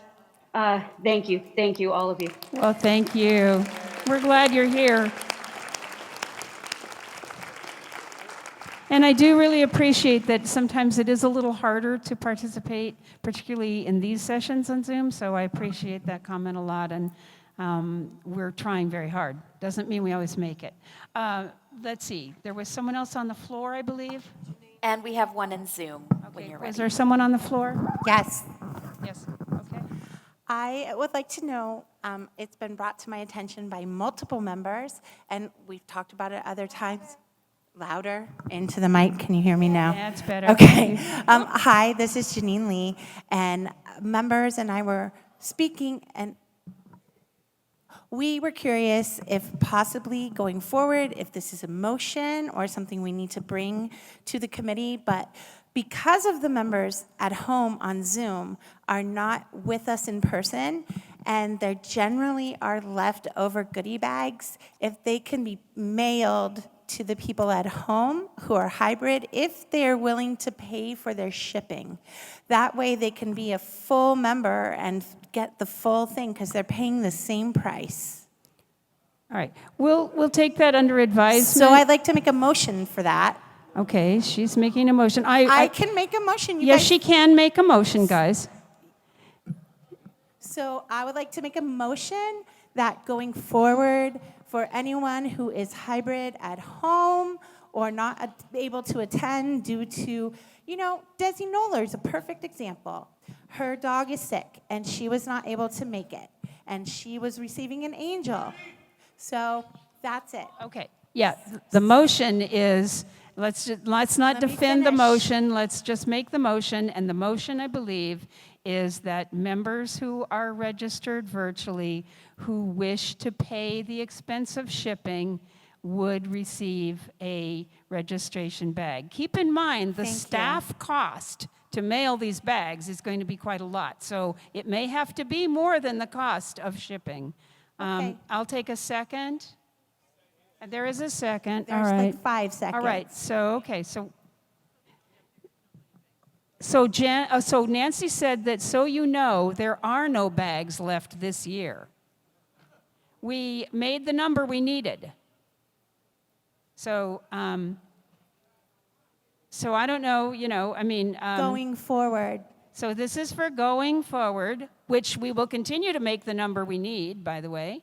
So is there any discussion? Janine has spoken in favor of doing this. Is there anyone who wishes to speak against doing it? All right, I don't hear any. Then I'm going to... We have someone in Zoom. I'm not sure. Okay, let's find out. Yep. Patty Fletcher, were you raised your hand when she said against? So I no against. Oh shoot, no, not against. Sorry. Okay. Shut me up. Sorry. It's okay. That's okay. No, Patty, that's fine. That's fine. It's difficult to tell. It's all right. Okay. Jean Mann. Hi. I'm voting against this. You might have gotten good stuff in the bags this year, but many of the years, most of what comes in those bags gets left behind as junk. No offense to anybody. And I think I don't think it's worth the expense to send them to people who can't be there. All right. Is there anyone else? If we're going to have any more discussion, I need both a for and against. Ray Campbell against if we get a 4. Okay, I think Patty was a 4. Is that correct, Patty Fletcher?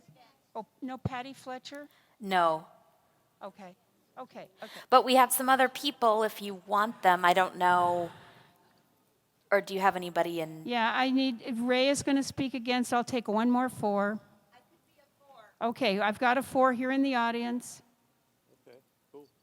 Need a microphone?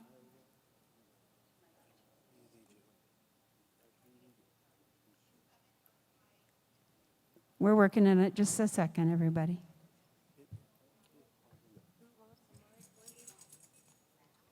If you have a device with you and you want to vote, the voting should be open. Where do I find the mic? Thank you so much. Not for this. Yeah, we're not. Somebody said, not for this. Okay. No, we're not going to have a record vote for Janine's motion. I'm Goodness. sorry, Janine. Thank you very much. Okay. This is Terry Turlaw. I speak for with a procedure that people who wish to receive and pay the postage for their bags note this in a box on the registration form so that the committees will know how many bags to prepare. Okay, thank you. Yeah, that's an amendment, but I think we can take that as friendly. Yeah. We have to have a process. Yeah, Ray?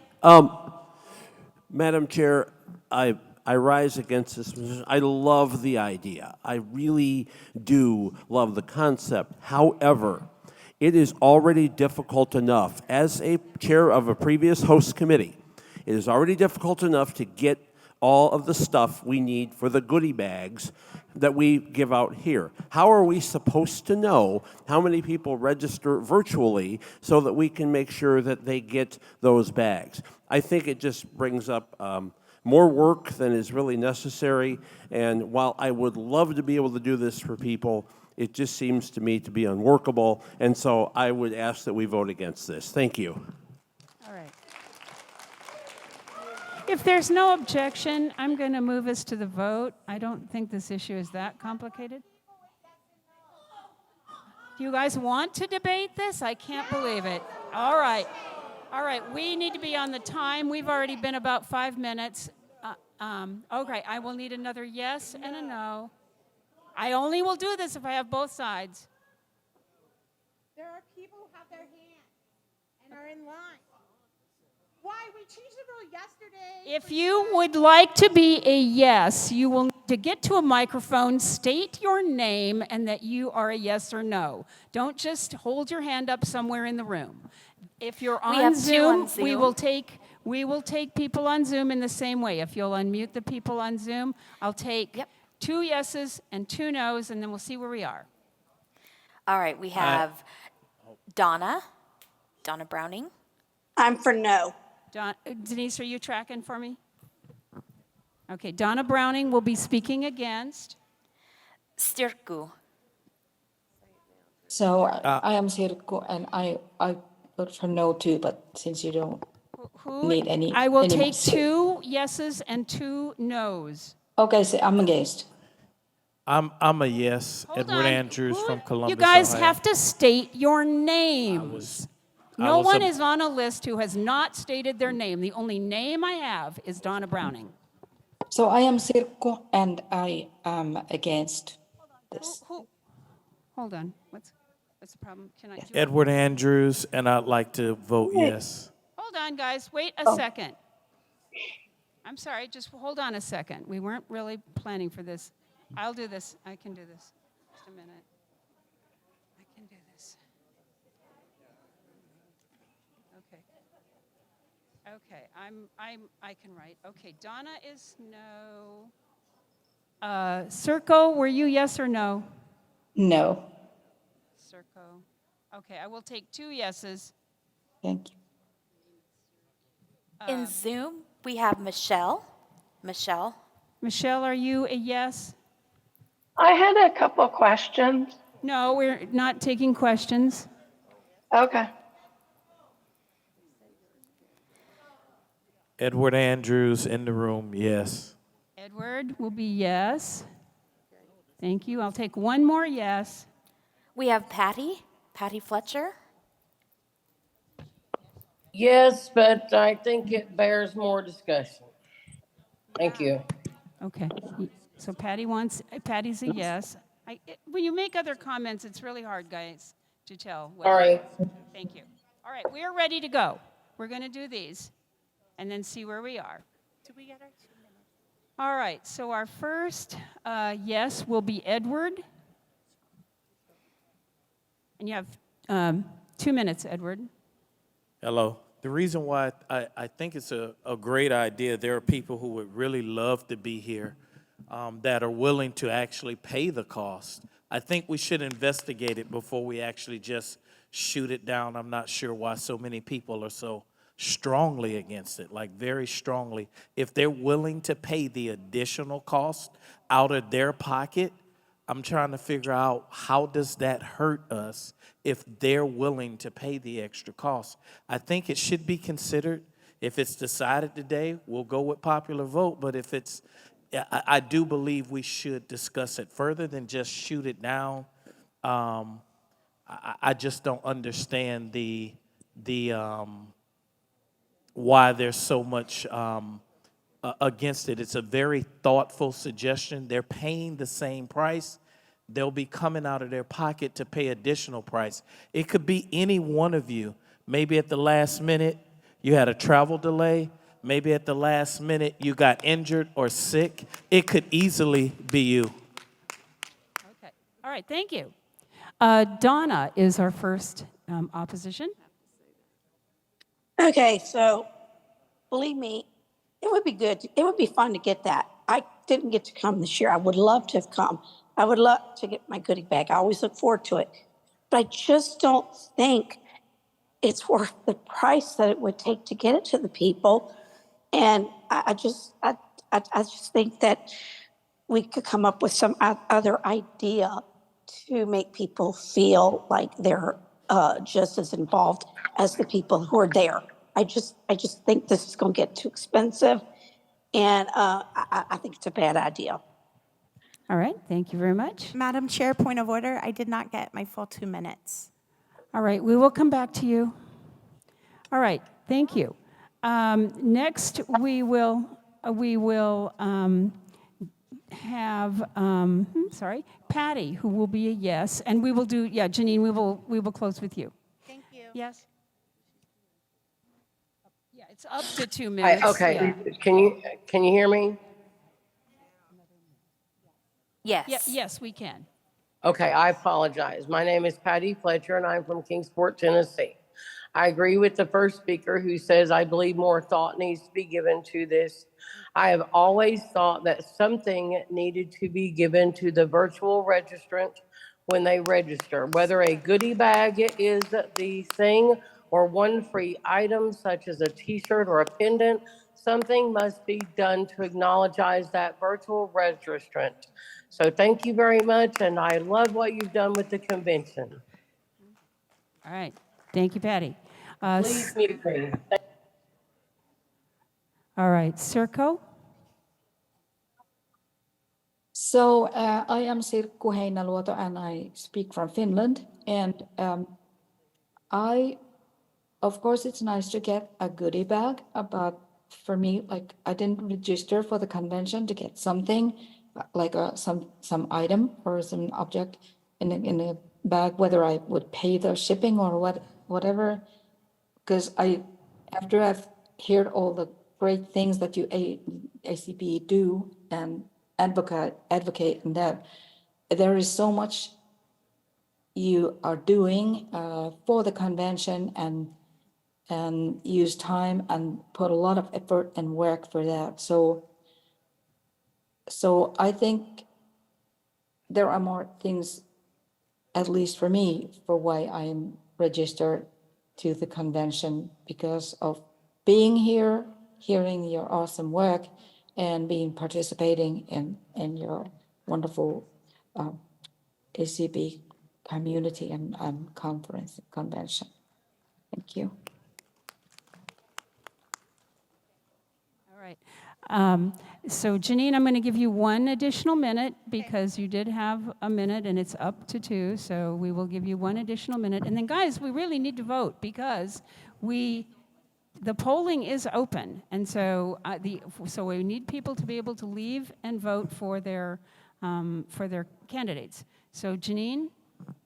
Go. Okay. So here's the thing. I am looking out for the people who have been at home. This is my first in-person convention, so I was very grateful to get a goodie bag. I went to leadership, and everyone who went to leadership got these amazing headphones. We paid for that leadership too. I know they were donated 5,000 headphones, so why couldn't those have been shipped to us? It's one thing. We didn't need the soaps with the braille shapes on them. We didn't need that, but you could have sent those to those at home, just like this convention. I know there's leftover headphones. I can't hear with you guys talking around me. I know there's leftover, so for the virtual people, it would be nice to send those at home because they were donated for ACB members. So I'm just thinking something like that when we have an overabundance of items. I personally know there were a couple hundred balls left and there's piggy banks left, and we put them on the table for people to take. So if we have those and there's members who would like something at home to feel part of us and to get it, then please send it to them. Janine, time. Now, I will comment about the headphones because it is true that we have been at our last couple of conferences distributing the headphones that were donated by Sony. The plan was to distribute those at our first couple of opportunities, which were leadership and this conference, to see if that all works out and people could follow the instructions and make use of them and it was okay. And then we're actually planning to send the rest of them out to the affiliates. So frankly, everyone who wants one should probably ultimately be able to have one. And I don't think this discussion is about the headphones. This discussion is about the goodie bag in general. So this headphone situation is very unique, and we absolutely are interested in distributing, that was the intent, in distributing them to all of our members in ways that work easily. The first ways were to distribute them at our conferences. Additional ways will be to distribute them to our affiliates. So we do have a plan for that. All right, I am going to call for the vote. Yes, I think we'll have to count. And yes, we will count. So I need all the hands lowered in Zoom. I need all the butts sitting on the chairs.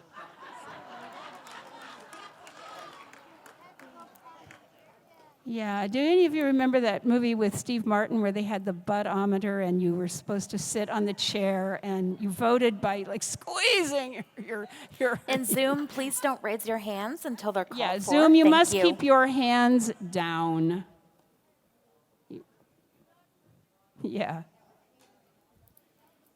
And for those of you who will be voting in the room when we let you know to do it, for those of you who will be voting in the room, you must rise or you must raise your hand and you must be in the seating area and not wandering around. And the fly is not here right now, so he will not be a distraction up here.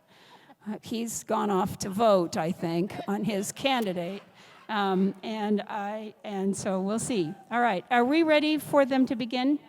Okay, we are ready for them to begin. If you are in favor of sending goodie bags to virtual convention registrants, please raise your hand in Zoom and keep it up. And please rise or raise your hand in the room and raise it high, whatever you raise, your head or your hand, and you will, and keep it up until we tell you. In favor. We are voting in favor. Yes, thank you.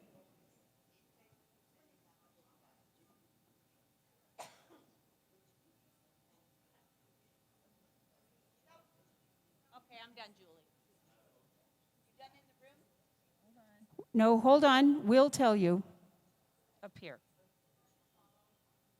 They're counting. They have the sides divided. So if a section is divided, they're talking to each other. So until you hear from me, yeah, they're still working something back there. So until you hear from me, until I am convinced that they're done.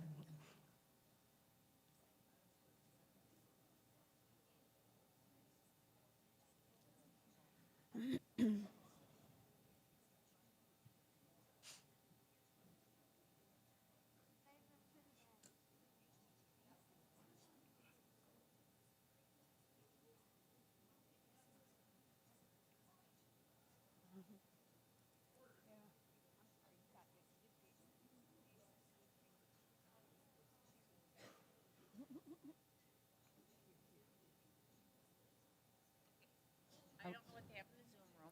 Okay. Can you? I'll go over and get the number. Yeah.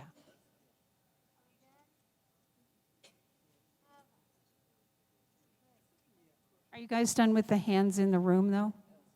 Yes, they are done with the hands in the room. If you are in the physical room, you may put your butt back on the seat and lower your hand and all that kind of thing. If you're in Zoom, hold on just a second because, okay, they They're are good 26. everywhere. So all hands, all butts, all whatever's lowered, please. I am lowering your hands in Zoom. Yeah, thank you. Yeah, you're all doing great. Not a problem. I'll let you know when the other people can vote. They are ready. So if you are voting opposed to sending out the virtual convention bags, I'm sorry, they're sending out the convention bags to the virtual. I'm sorry. Yeah, I don't mean to misrepresent that at all. If you are voting in opposition to sending convention bags to virtual convention registrants, voting no, please raise your hand. Or stand up. I don't mean to create more confusion.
And you get the Zoom as well?